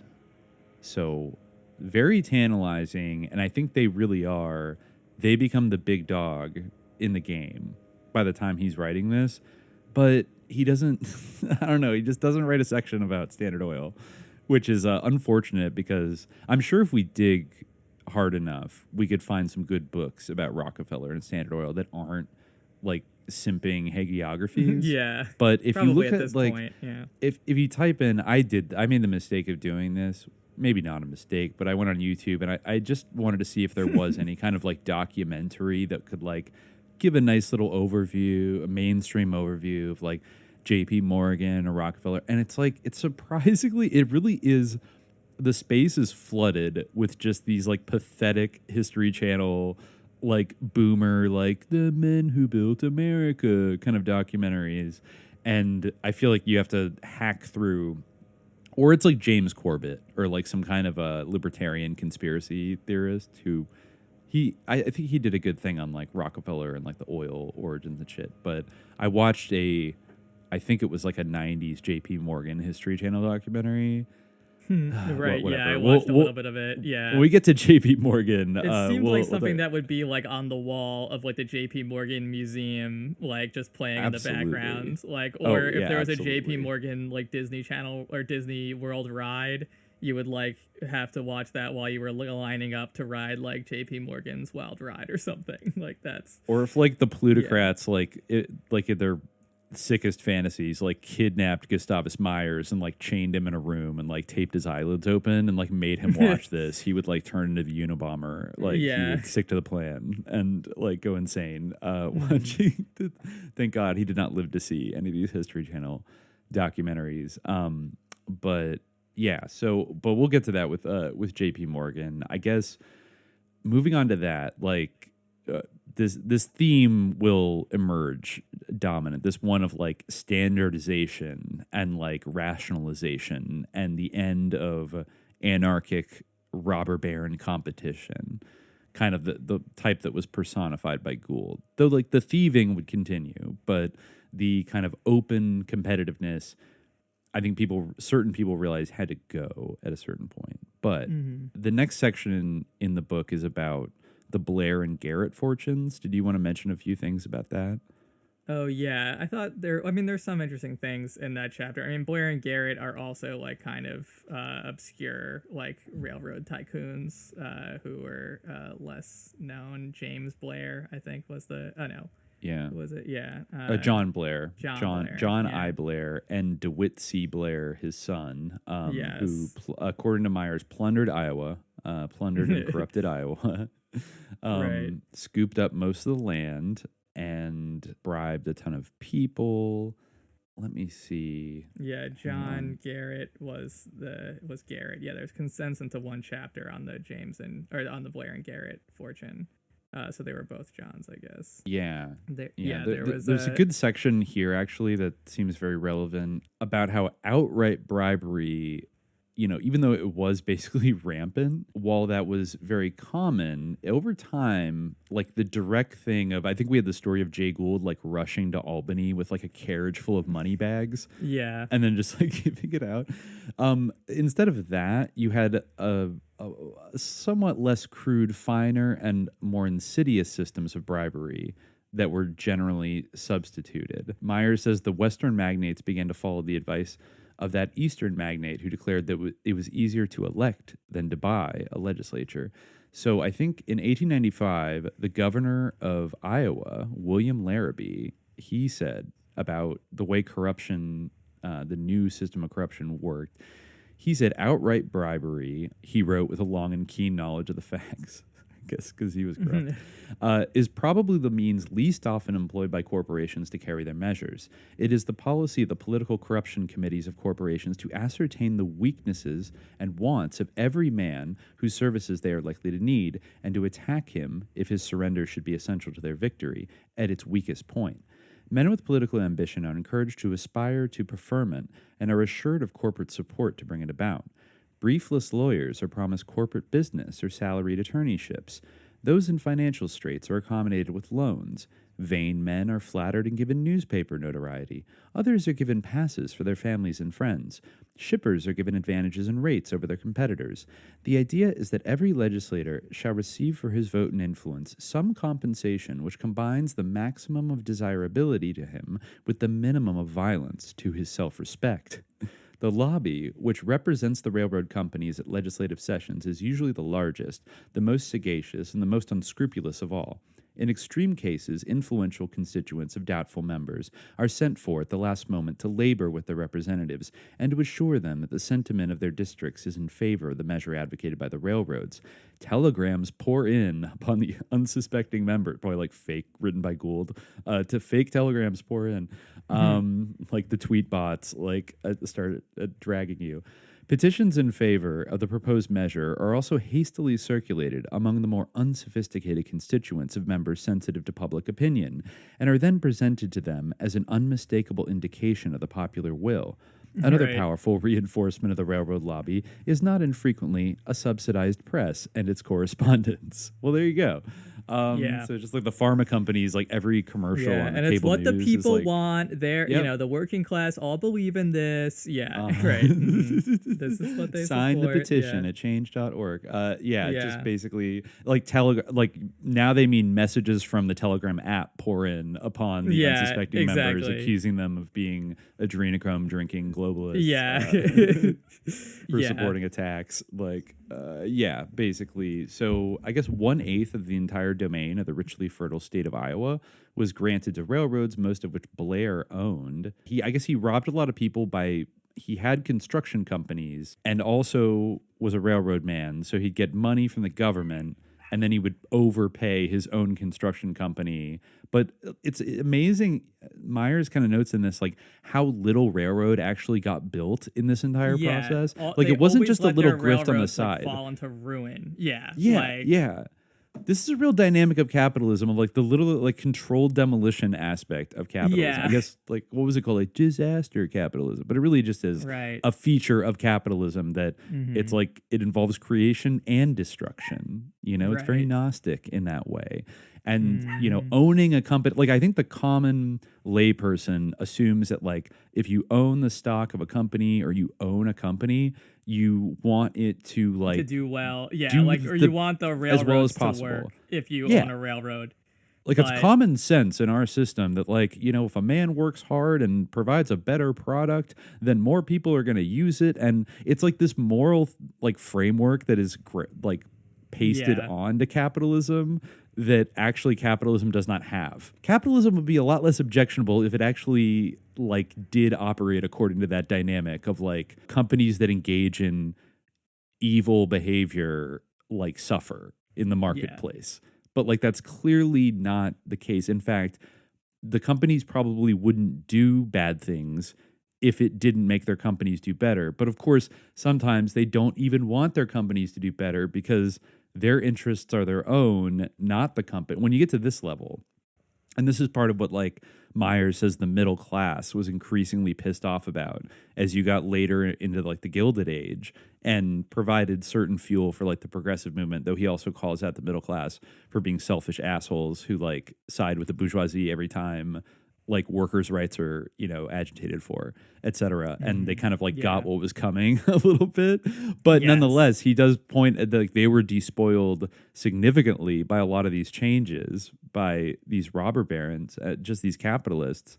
And like so many times, I also got major like GameStop, like NFT crypto vibes from a lot of this because it would talk about every time there's like, oh, like everyone's soy faces, there's like a new railroad stock out, like, oh, get in here, you got to buy it. And then all these like middle class people, because they were the people that could afford to play in the stock market, would like flood in, and then through like stock watering and all these other weird arcane fucking moves, like they would tank the fucking stock, and like all the little people would fucking lose all their money, and they would run out with a profit. Like that was so common and was happening like again and again. And every time. Yeah, we talked about some kind there like I think Gould did some kind of crazy scheme like that we talked about in Hot Gaff too. But yeah, I mean part of it also is that like they get money from the government to do these projects, you know. Speaking of Elon Musk, it's kind of like, I mean, doesn't he get money from the government to do Tesla and like to do SpaceX and shit like that? He definitely gets it from SpaceX. I think his biggest customer at SpaceX is like the Department of Defense, because they hire him to shoot their satellites up into space. I mean, Theranos is really the same situation, like where a bunch of people who literally were like in the DoD, like in many respects, like, you know, former like statesmen, George Shultz and shit like that, like, you know, where Mattis were sponsoring this thing, helping it get, you know, helping it seem respectable. And then like most, like certainly the money didn't go to developing like a magical blood test or something. It went to like enriching Elizabeth Holmes and like, you know, the people who worked with her.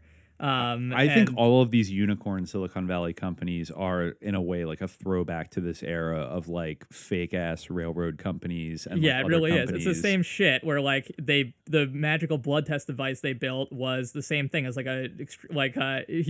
Myers describes one of the railroads that Sage, I guess, built. He says, Sage and others, after getting out of the road, all the plunder they could see in sight, had retired to use the proceeds of that piracy in repeating their transactions in other directions. The railroad itself was in deplorably bad shape, thoroughly disorganized, and very dangerous to travel on. It had little equipment and few stations or depots worth considering. So, yeah, same thing. Like, the actual, like, service that they're supposed to be providing is literally, like, a danger. They quoted a shocking number of how many people died, like, how many railroad employees fucking died over the course of, like, 20 years. I don't know where I have it written down. I think it was about 55,000 people died.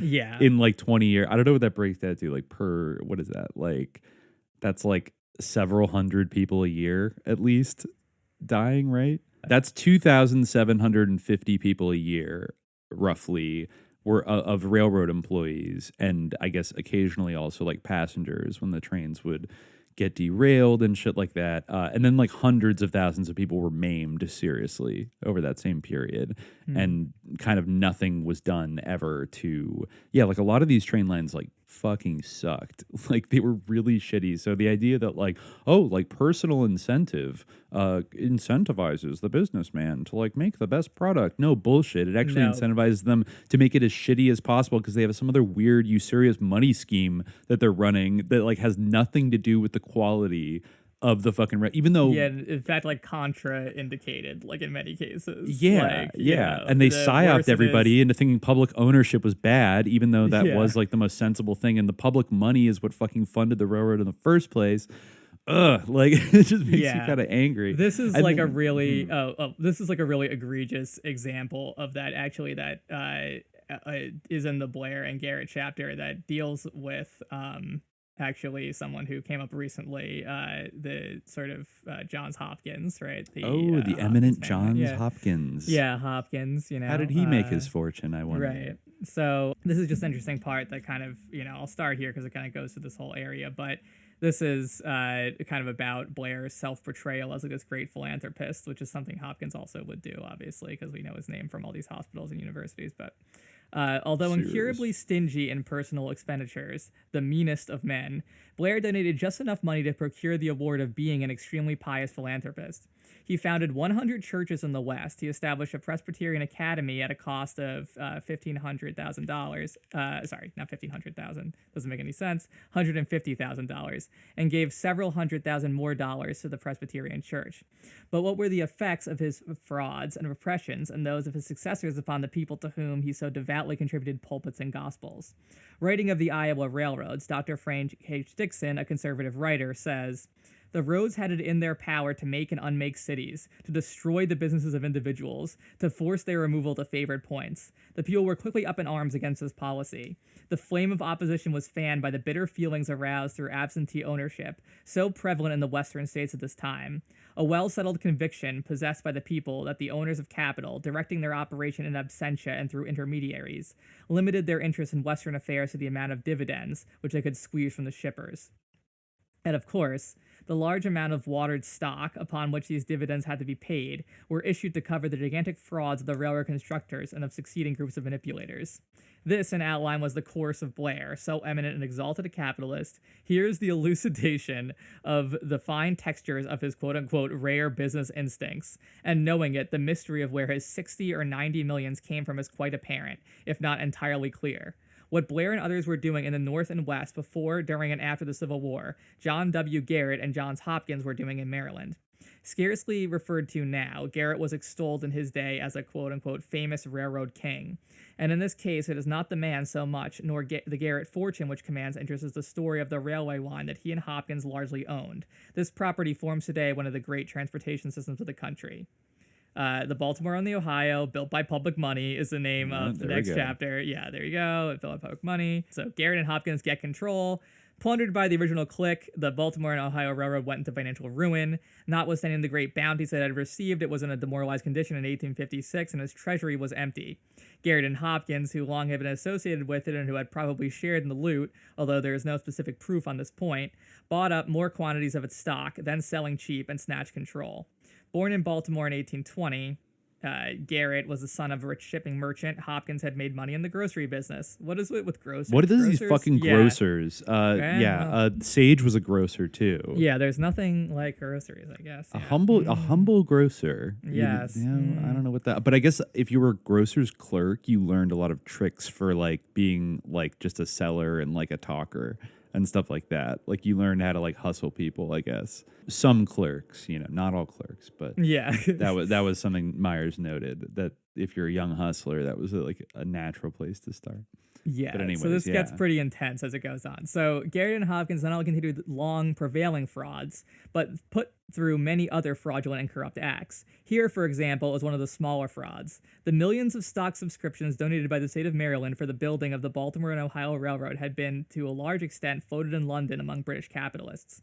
The interest had to be paid by Maryland to these financiers in gold. Did the company, on its part, reimburse the state in coin? By no means. It claimed, by force of certain judicial decisions, that it was not required to pay interest to the state otherwise than in currency. Under the prevailing money conditions and estimating the difference in rates of exchange, this form of payment meant a constant loss to the state of Maryland, a loss reaching more than a total of $400,000, of which amount the Baltimore and Ohio cheated the state. Far greater were the amounts of which the state of Maryland was cheated in the fraudulent manipulation of what was called the Washington branch of the Baltimore and Ohio Railroad. In return for franchises and aid, the company agreed to pay the state 1/5 of the passenger receipts. And after the branch was in successful operation, the treasury was constantly represented as so sickly that there was no money in hand with which to pay the state. Time after time, inquiries were made by honest legislators as to where the great profits had gone.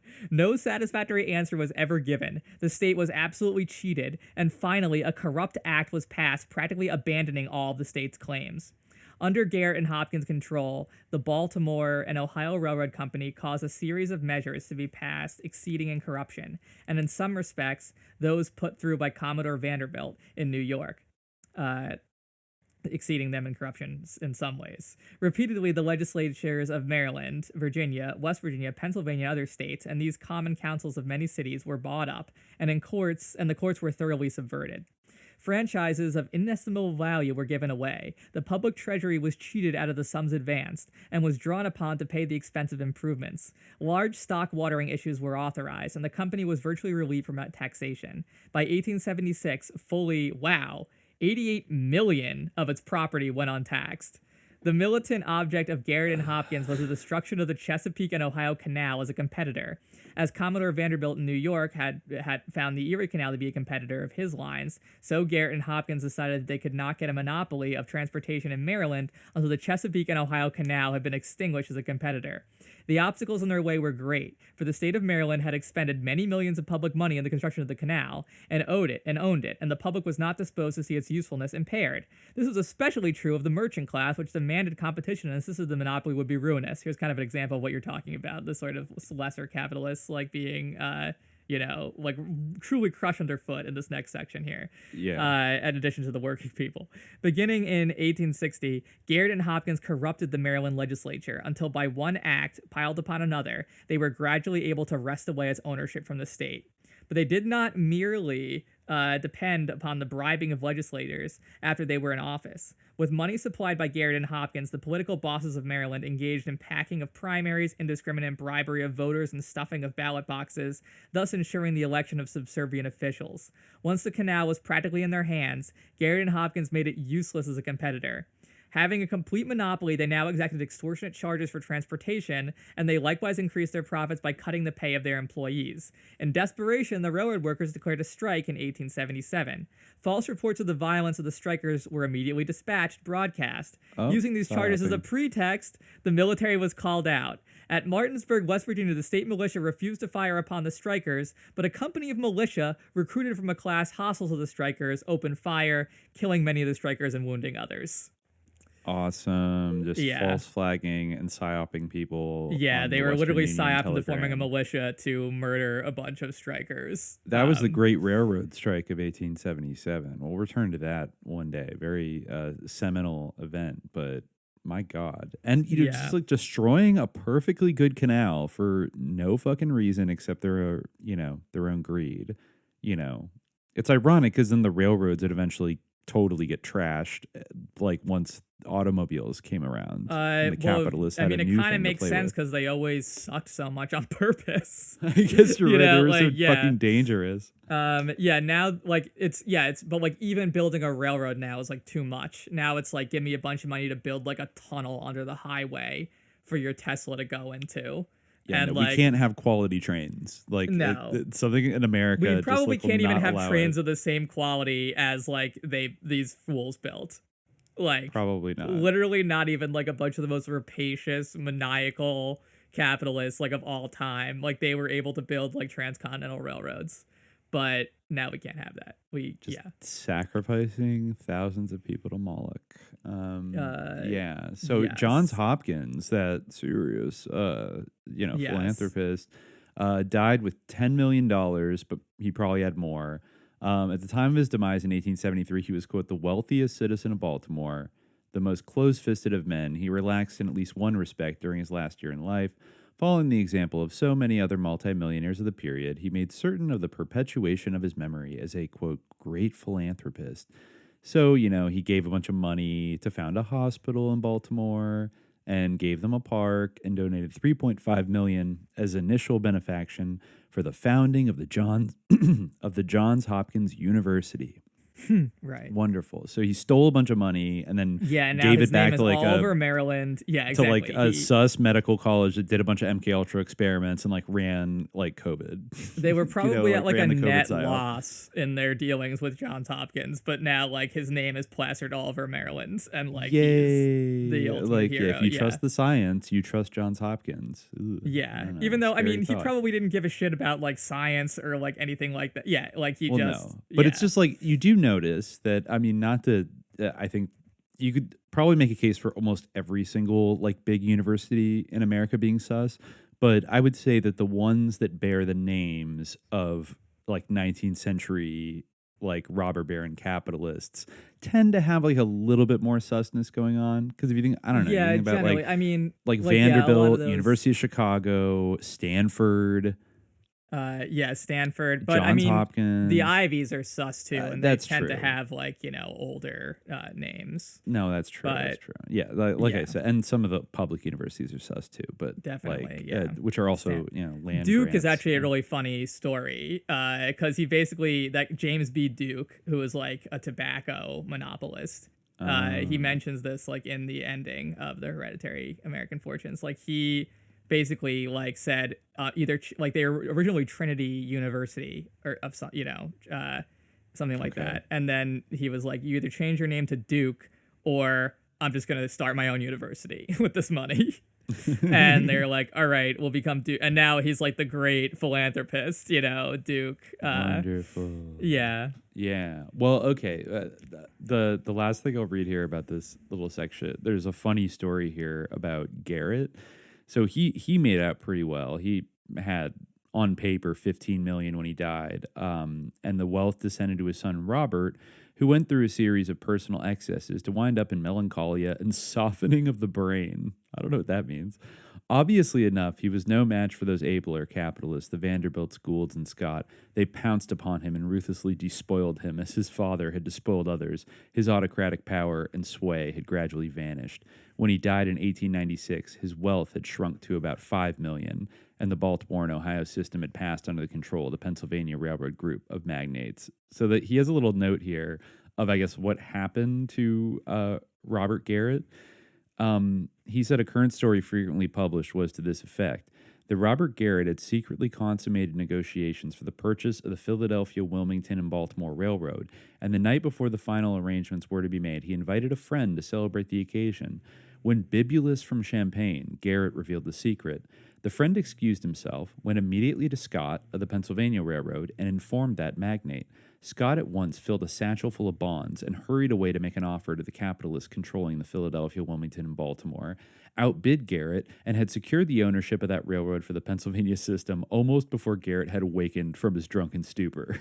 So, damn, I mean, yeah, he got took. He got took, dog. Don't They get all drunk and tell do you have in the fake. end, He's it surrounded seems. by fake friends. He's got a soft brain. Yeah, there was that other guy, Field, back in the Gould chapter, right? Who also like That was he a guy. didn't kill Once again, himself, interestingly, but he got ruined. like once again, somebody who actually invented something innovative. Like there's almost like a sick requirement that like you can't have to produce anything. Yeah. Oh like yeah. you he have to invented the submarine despoil the cable. inventor. Yeah. He Yeah. invented the submarine cable, which is a huge thing. Talk about. I think it was I mean, it was the same exact thing with Goodyear and the inventor of vulcanized rubber. I'm forgetting his name, but he also got ripped off by the Mayflower dudes who were like running Goodyear. I think it was Charles Goodyear. Yeah, so that's like a common. And then if you go further, even though the book doesn't discuss it, but things like Tesla and like J.P. Morgan, there's like a constant theme of like that. I think they kind of secretly hate people that actually invent things.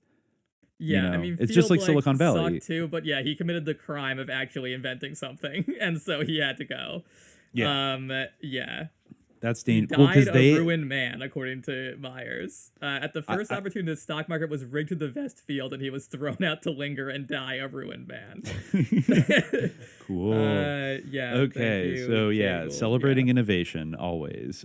Yes. Okay. So I guess we should move along here. The next chapter, chapter 6, is about some people we have talked about a little bit before. Bringing it back to my state. The Golden State. This is about the Pacific Quartet. Yes, So Crocker and all them. Yeah. These guys were Collis P. Huntington, mentioned earlier, Leland Stanford, Charles Crocker, and Mark Hopkins. Son of Hob. Yes, lots of. He's the least known one of the four, basically. Yeah, is he related to Johns Hopkins? Was he? I don't, or was he? A separate that's so weird. I didn't even notice that Johns Hopkins is also Hopkins. And that he's a goblin, kind of. Yeah. Yeah, he's a son of a goblin. Yeah. And in fact, his sus hospital was doing, all those kind of, what I mentioned in the Goblin episode, it features in that book, The Secret Life of Henrietta, the Immortal Life of Henrietta Lacks. Oh. That, after she was basically, killed through Johns Hopkins, negligence, or at least not properly treated due to their negligence, and had, her cell line stolen.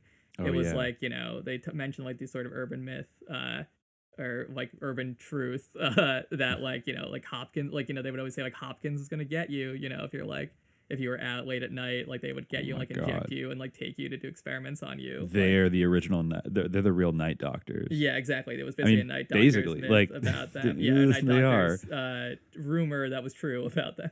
Probably Oh my true. God. Yeah. Okay, well, we're in good company here. So Myers says that this was an unusual brotherhood and that for a long time, these four hung together with a tenacious fidelity not often found among railroad capitalists. In fact, it was so rare a phenomenon that the mention of it deserves a place of supreme precedence. So, I guess like Commodore Vanderbilt and William H., Gould and Sage preferred to go it alone, not merely satisfy the lion's share, but determined to bag it all if they could. And, they had various partners, but very expediently. So the Pacific Quartet were also starkly individualistic, each for himself, but they moderated their propensities enough to fuse their interests in a common harmony of aim. Even more, they sagaciously weighed the special fitness of each, assigned the duties according to this individual appraisement, and divided the spoils with a certain flavor of fairness. So they were like a rock band, everybody had like their specific role. So let's see. This group was distinguished by a method of intelligent cooperation.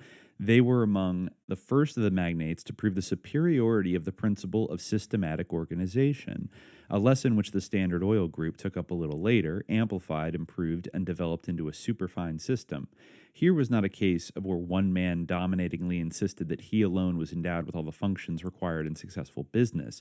The Pacific Quartet recognized the value of specialization. In a general way, Huntington was entrusted with the supervision of the financial affairs, Stanford of the plans for the manipulation of law and politics. Crocker was placed in charge of the construction work, and Hopkins was the commandant of office details. Wow, they were like the Avengers. They are like the They Avengers. each had their own little role. Yeah. How cool. The particular useful... I'm assembling a team of like the worst people alive. Yeah.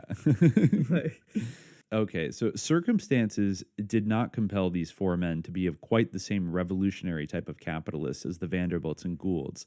They did not have to do much pummeling of smaller capitalists, nor expend much effort in beating down the sacred doctrine of, quote, free and unrestricted competition. Their territory was largely one which had not been taken up by companies of small capitalists building in piecemeal fashion. They had the opportunity of bringing forth great railroad systems out of what had been a void. At a bound, they sprang from an obscure position to that of great capitalists. The transformation from petty dealers in merchandise or law to multimillionaires was a quick, sudden one. Within a few years, they took their place among the industrial dictators of the United States, owners of great railroad and steamship lines and of many other forms of property and an immense domain of land, not less than 30 million acres in all. All of these men have passed away, but the wealth they've become possessed of remains. And so they really did start, they were pulled themselves up by their own bootstraps. I mean, not really, but so just like the ancestors of Fidel Castro and Che Guevara, they ventured out west to California to get a piece of the gold rush. Right. But they did what I think the old adage about the Wild West was or the gold rush was like the people who made the real money were the ones selling the shovels, right? Not the ones digging for gold. So Huntington carried on a hardware and miners supply store in Sacramento, and Hopkins became his partner. Crocker was likewise a small merchant, and Stanford was a lawyer. The four were not able to scrape together a pool of more than an insignificant sum with which to execute what was then considered one of the greatest and most difficult railroad projects of modern times. I guess what he's clarifying here that like it's not like they're geniuses. Like everybody wanted to build a fucking railroad to the Pacific. It's just he says the phrasemonger is addicted to rhapsodizing upon the marvelous self-confidence which could initiate a huge railroad line with only a trivial sum as a starter. This may be a romantic way of describing their prowess and ingenuity, but neither was the project itself of their conception, nor did they have to supply the funds. Years before they took hold of the work as a definite undertaking, the building of Pacific lines had been agitated and urged, and the government had surveyed feasible routes. Not one of the quartet knew anything of railroad construction, nor had the least fundamental knowledge of how to equip and operate a railroad. Yeah. In what direction then lay their ability?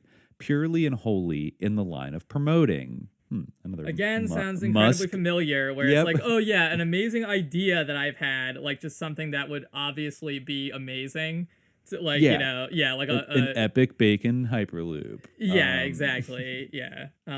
So yeah, An no, electric car. Yeah. It doesn't work. yeah, it's like that's such a new concept, bro. Yeah, like nobody's no one has ever thought thought of that that. Or before. like, what if instead of having to get blood drawn by a needle, you could just prick your finger and it would do 1 million blood tests?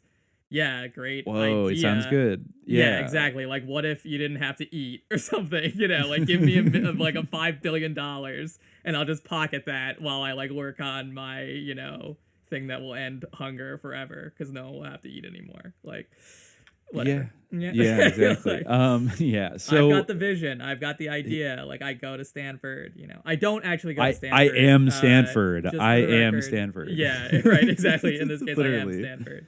Yeah, I mean he did found it is named after him for a good reason. So Myers says, you know, in what direction then lay their ability? Purely and wholly in the line of promoting. The capitalist system was of such a fantastically inverted nature that to grasp the ownership of anything did not imply or require the ability of supervision. Railroads, factories, mines, and public utility systems were generally owned by men, often by absentees, who knew nothing of any aspect of them except the one all-important phase, the budget of profit or loss. The ability of the promoter was the most necessary consideration, although not the foremost in ensuring the title of ownership. Very frequently, in the case of factories and mines, promoters had to get funds from banking houses, which usually, by skillful law work, succeeded in getting those promoters into a legal snare, forcing them out and expropriating their property. Railroad promoters, however, did not have to depend so much upon private bankers. And this is it. This kind of syncs up with Carl Oglesby talking about the cowboy class, right? Railroad promoters, however, did not have to depend so much upon private bankers. They could draw upon government, state, and cities for advances of money. If a man or set of men could succeed in bribing Congress and the legislators to donate land grants and advance the funds, it was a very simple matter to hire highly competent civil engineers to survey and build the routes and employ good executives to run them after they were built.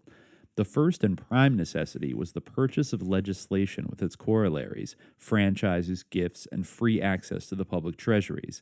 This done, the remainder of the program was easy. In this regard, it was that Huntington and his partners showed their finesse.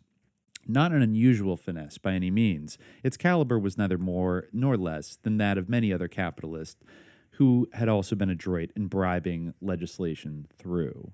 So they organized the Central Pacific Railway Company in 1861. They could only raise about $195,000, of which they put in $50,000. This sum, ridiculously inadequate to build a railroad estimated to cost $25 million, was, however, enough and more than enough for certain well-understood primary operations. With it, expenses could be defrayed at the centers of legislation, petitions and memorials concocted, advocates paid, and newspapers subsidized. If the trick were well turned, a whole succession of franchises, special laws, land grants, and money subsidies would follow. Thus we see that the original capital needed in many capitalist enterprises was not for the actual prosecution of the work, but for the purpose of bribery. In fact, money, as an absolute requirement, could be dispensed with. For their votes, legislators, being wily, tactful, and practical men, much preferred cash, but when cash could not be fingered, they conveniently took whatever, quote, inducements were offered. We have come across instance after instance in which embryo capitalists organized corporations, rolled off stocks and bonds, which cost the expense of engraving only, and used them, in lieu of cash, as payment for legislative votes. If the average railroad corporation, argued the Pacific Quartet, could so easily, by the simple media of bought laws, annex itself to public treasuries, what could not they do? A far more telling and impressive public argument the Huntington Group had than most of their fellow railroad promoters. Already, quote, in the 50s, there was an insistent, genuinely enthusiastic popular demand, reaching almost the proportions of a clamor for railroad connections between coast and coast. Upon the strength of this eagerness, much bounty and booty could be extracted. At the outbreak of the Civil War, the demand became irresistibly intensified by the lack of speedy intercoastal communications, both railroad and telegraph. Moreover, the popular imagination was captivated and dazzled by the immensity of the undertaking. With prevailing opinion in so favorably an assenting state, matters could be pliably molded. And the next section is they get their laws. Yeah, I love that title. They get their laws. Yeah. It's a really interesting thing to point out, though, about like the development of like a kind of startup, if you will, Yeah. which I guess some of these companies were. Or in other words, like a conspiracy of people Yes. to, yeah. A conspiracy to create a hype machine Yes. that then, if you bribe the right people, can actually manifest into like a real company. But that's almost like kind of incidental in a lot of cases. In this case, they did build railroad lines. Yes, but people were ultimately pretty displeased with what they did. Yeah, farmers really didn't like it. They didn't even like the this governors of land the being states were pissed off. Well, which was then solved because it says right here, at the very beginning of the Civil War, the Huntington Group organized the Central Pacific Railroad Company with a capital stock of $8.5 million, nearly the whole of which capital was fictitious so far as actual investment of money was concerned. At once they directed their energies right to the core of things. Huntington betook himself to Washington to lobby in Congress, while Stanford, elected governor of California, busied himself with similar ends at home. No visionaries were they, but practical men who knew how to proceed straight away. Stanford's work as governor quickly bore fruit in California. The city of Sacramento was authorized to donate $400,000, Placer County to loan $550,000, and the state to hand over $2.1 million. At the same time, Huntington was doing surpassing missionary duty in Congress. An act was passed in 1862. Oh, yeah, that's right. He got himself elected to Congress, by the way, Huntington. Yeah, so they both, like, it just entered straight into politics as just an instrument, basically, to get what they wanted. And so they were able to get, an act was passed in 1862 by which $25 million in government 6% bonds and about 4.5 million acres of public lands were placed at the disposal of the quartet. The few protests against these great gifts were immediately silenced. Is not the government fully protected? The promoters innocently inquired. Are not its loans covered by a first mortgage? If the company defaults, cannot the government step in and recover? This sounded plausible. 2 years later, however, at the very time when, as we have seen, the Union Pacific coterie were corrupting Congress to get greater land grants and altered laws, Huntington again debauched Congress. An act was passed doubling the Central Pacific's land grant and relevating the government's claim on the Central Pacific to the underposition of a second mortgage. And, as it turned out later, the contract with the government was so deftly drawn that, according to a decision to the Supreme Court of the U.S. subsequently, the government's lien covered the main lines only and not the branch lines.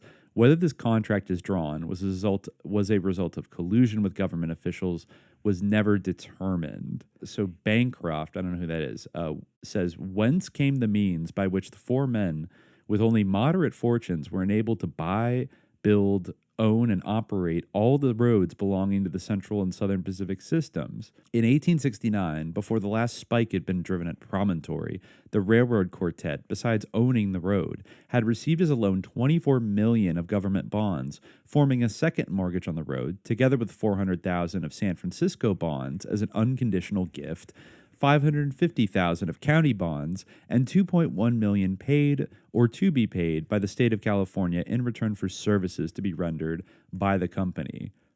The operations of the quartet were simple enough.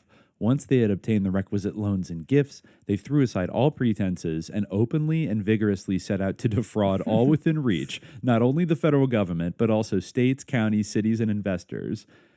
First, they organized a construction company called the Credit and Finance Company. Then they made a contract with themselves to build the Central Pacific. With the aid of the loans given by Sacramento and Placer County, they built enough road to draw $848,000 from the government as the subsidy of the first section. By repeating the process, they had the entire road constructed with scarcely the expenditure of a single dollar of their own. I put up my own money. I deserve to benefit. Yeah, fuck you. Right? Like, that's what they all say. The next step was to load it down with a capitalization of $139 million, which is the beginning of still more stock inflation. So the next section is a theft of $50 million. I guess that might have been the total of their frauds, was about $50 million, largely through contracts they made with themselves. According to the report of the Pacific Railroad Commission of 1887, The cost of building 1,171 miles of road was about $27 million, but they fraudulently charged 3 times that sum. Here was a theft of more than 50 millions in one grand haul. In addition to stolen cash, they issued themselves $33 million in bonds and $49 million out of stock. But these sums were only part of the total thefts. The Pacific Railroad Commission's report goes on to say, quote, then as directors of the Central Pacific, they took leases of their own lines for the Central Pacific for $3.4 million per annum, which was at the rate of nearly 13%. 15 months ago, in 1886, 3 of these directors, Stanford, Huntington, and Crocker, contracted with themselves to build an extension of 103 miles. In payment, they issued stock to the amount of $8 million and bonds to the amount of $4.5 million. The market value of the stock and bonds being at the time $8.34 million. The actual cost of construction was $3.5 million, so that they personally profited by their own votes by that single transaction to the extent of $4.83 million, et cetera, et cetera. So, I mean, you kind of get the idea, right? Mm-hmm. They did the same thing with the Southern Pacific Railroad Company. They managed to wrangle, basically, through bribery and fraud and corruption, total control over that line. Then another kind of cowboy thing, the Huntington Group tried to force the Eastern capitalists out of the Texas and Pacific Railroad, absorb that line into their own system, and illegally grab the 18 million acre land grant of the Texas and Pacific. So yeah, that land grant itself was fraudulent and illegal. But so they tried to steal it. So you see a little bit of like beefing between these like new capitalists that sort of rose up out of nowhere and really didn't have like strong social capital or a background, beefing with like the Eastern banks, basically the Yankees, right? Mm-hmm. But I mean, are they really that different at the end of the day? Yeah. Like, you know what I mean? Right. And they would all be kind of like glommed more or less, I think, into the singular kind of faction eventually. Mm-hmm. So they managed to, I think, turn over to themselves $142 million in all for ostensible construction work, and expended at least $5 million for corrupt political purposes. They had stupendously watered the stock of their railroads, and with the cumulative proceeds of their thefts had secured control of 19 distinct railway systems and of steamship lines also. They had, by fraud, robbed the government of many millions of acres of land. They had defrauded the government of the bulk of the funds that it advanced. They refused to pay more than the merest nominal taxation, and they extorted onerous rates for transportation. This is the general summary of their acts, as set forth in the report of the Pacific Railroads Commission. So yeah, I guess handing out free passes to ride on the trains was like a big thing that Congress people loved. Yeah. Yeah, so they were they were even ripping off like the consumers, of course, yeah, etc. Yeah, I mean, people originally like really wanted this railroad, but afterwards, Myers writes, acclaimed at first as public benefactors, Huntington and his associates were subjected to the fiercest denunciation when the people realized the enormous frauds that they had committed. For the frauds, of which an epitome has been here given, were only a portion of the total. It is hardly necessary to plunge into the tortuous mass and maze of detail, how they resorted to nimble subterfuges to escape their obligations, and defrauded the government, how they corrupted and ruled states and territories, and seized holds of one possession after another, and how, through their control of political machinery, they sent representatives and senators to Washington as though they were so many errand boys. The Pacific Quartet were among the first of the magnates to come out into the open and exercise political power directly instead of entrusting it to retainers. To have one of their own members in the United States Senate there to keep alert for their interests, they caused the California legislature in 1887 to elect Stanford to that body. Which is... Yep, he became a senator. Yeah. Pretty cool. And, you know, again, he wasn't elected by the people. He was appointed because this is before, you know, the corrupt California legislature, yes. which they effectively controlled. Yeah. Myers even quotes two California governors that, like, talked a lot of shit about this as it was going on, but, you know, to no avail. Both H.H. Haight of Haight-Ashbury namesake and Governor Newton Booth. You know, called them evil Yes. these corporations. But both of them ultimately did nothing. Yeah, he says the governors who wrote them with such a display of earnestness were put in power and controlled by the very corporations of which they complained. Pretty much. People, they had to say that because everyone hated them by the end. But yeah, actually, there's a funny story perhaps an intriguing story for any paranormal heads who might be listening about Hopkins. He actually does kind of mention very characteristic of the peculiarities of prevailing society was one of the ways in which Hopkins' millions were used. His widow inherited his wealth and remarried, and part of her inheritance went toward the purchase of an old established New York newspaper. Thus was witnessed in the case of Gould, the newspaper being financed by the proceeds of theft, and the inheritors of these proceeds giving directions as to what should constitute the moral and political pabulum fed out to the public. They also bought like a, splendid country mansion at Great Barrington, Massachusetts. But an interesting fact is that the guy who she married was Edward Searles, who was like a very weird figure. He was like an architect. Yeah, he eventually became really rich himself because he inherited all of her money when she died. And interesting. He wasn't the only person who could have inherited it because she actually had an adopted son. But her will included a clause that was like, all my money goes to Edward Searles. None of it goes to Timothy, my adopted son, and this is not a mistake. Huh, yeah. Interesting. But an interesting thing about that is, for anyone who says that gin can't have a material effect, according to the Crook boys, who I guess testified once her will was challenged for excluding her son, Mary became engrossed in the paranormal and often consulted the spirit of their father, Dr. John Crook, her former personal physician, as well as her first husband, Mark. Mary did not query the spirits about small matters, but rather on who should be her next marital partner and who should get her property. This quote-unquote spirits, this is from a blog at genealogybank.com, the spirits furnished the answers through table tipping and slate writing, a method of written communication from the spirits introduced to Mary by Henry Slade. The Crooks recounted a story of a night in conjuring in Mary's drawing room. Mary, Edward Searles, and both Crook boys, Timothy Hopkins, her son, and others were seated at the seance table and summoned the spirit of Dr. John T. Crook.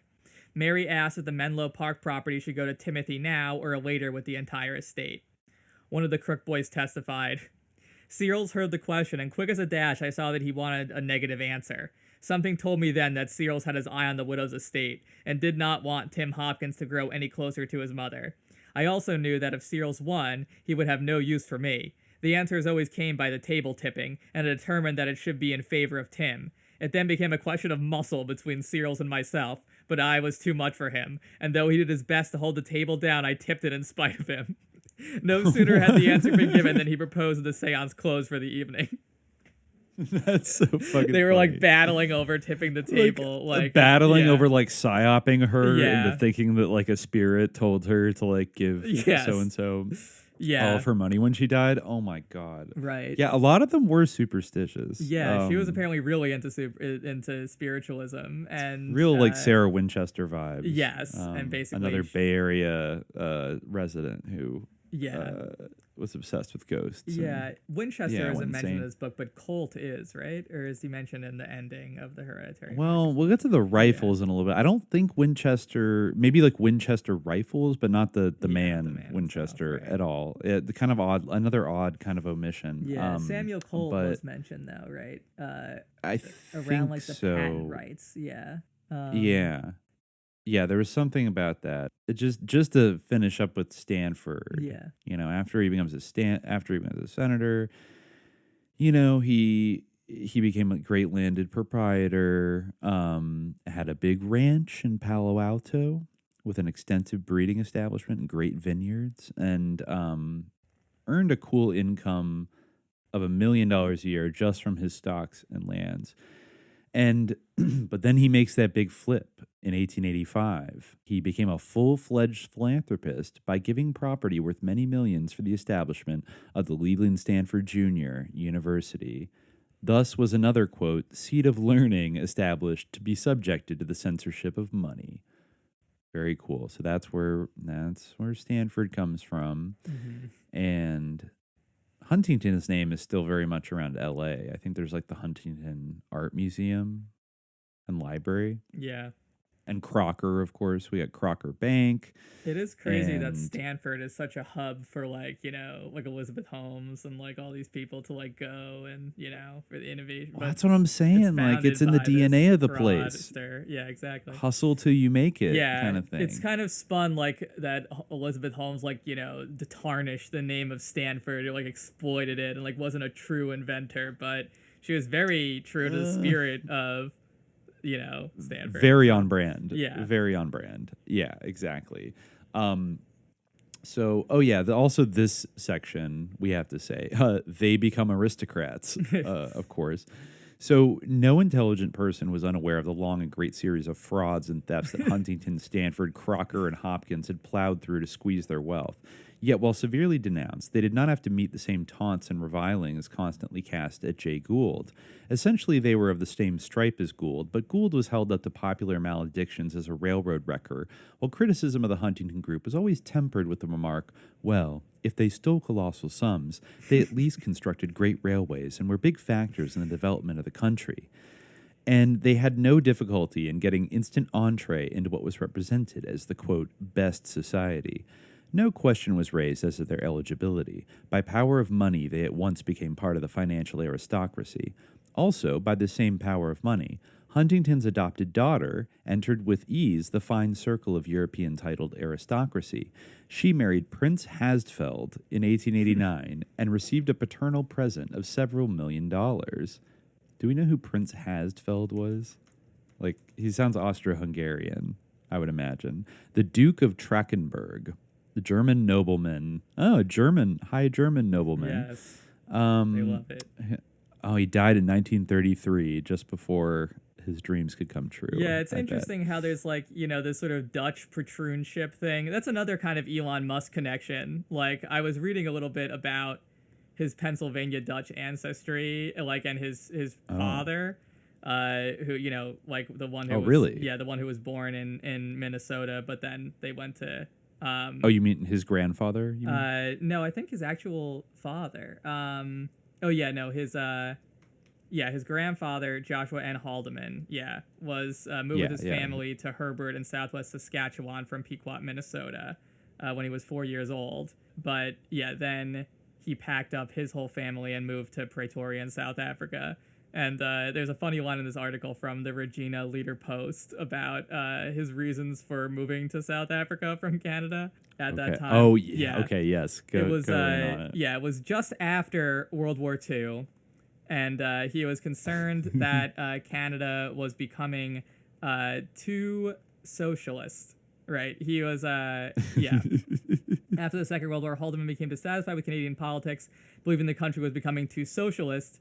However, Scott thinks the main reason his father decided to move the family to South Africa was his thirst for adventure.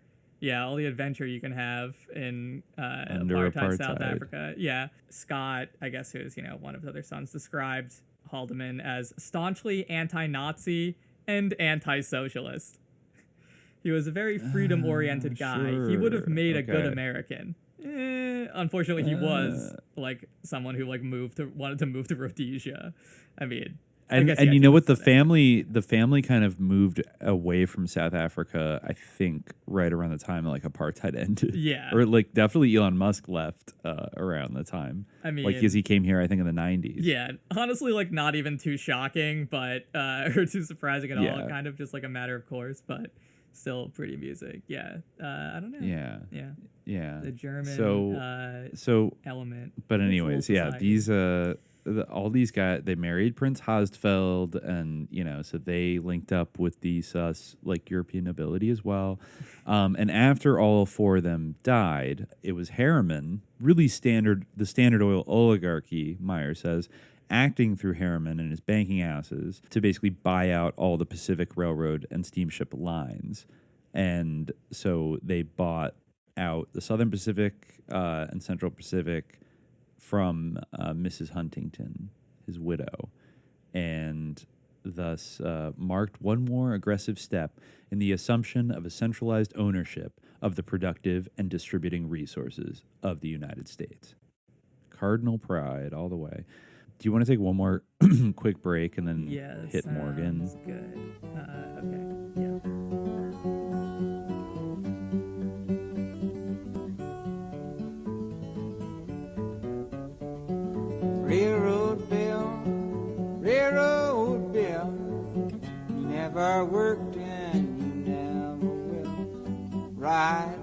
ride, ride.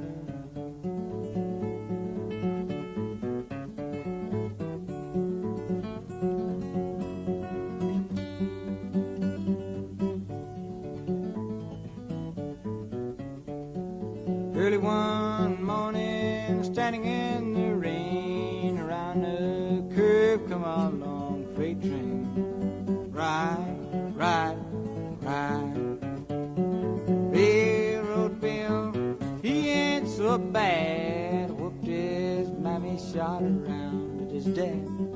Ride, ride, ride.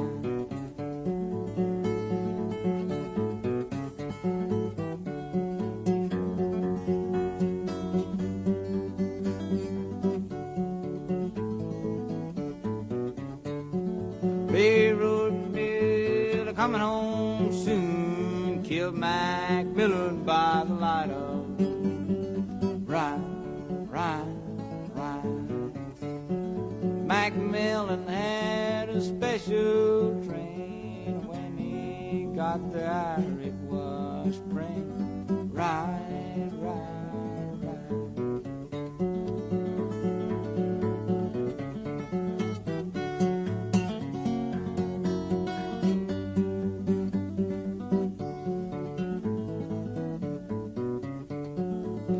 Build me a chicken, send me the wing. They think I'm working, Lord, I ain't doing a thing. Ride, ride, ride.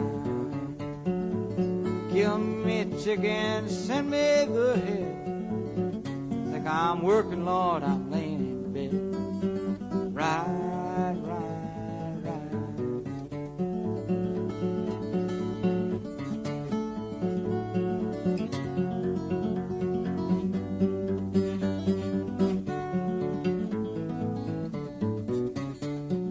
Railroad Bill, mighty bad man, shot the lantern right out of that brakeman's hand. Ride, ride, ride. Got a great long pistol about as long as your arm. I'm gonna shoot everybody ever done me harm. Ride, ride, ride.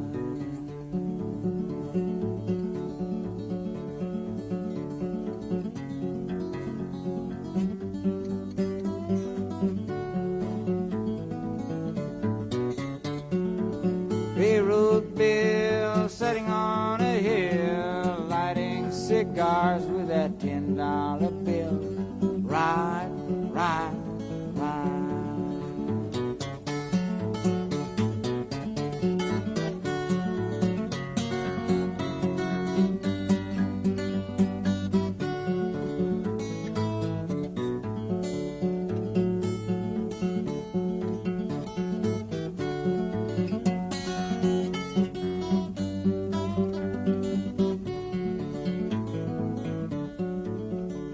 Got a 38 special on a 45 frame. How can I miss when I got dead in? Ride, ride, ride.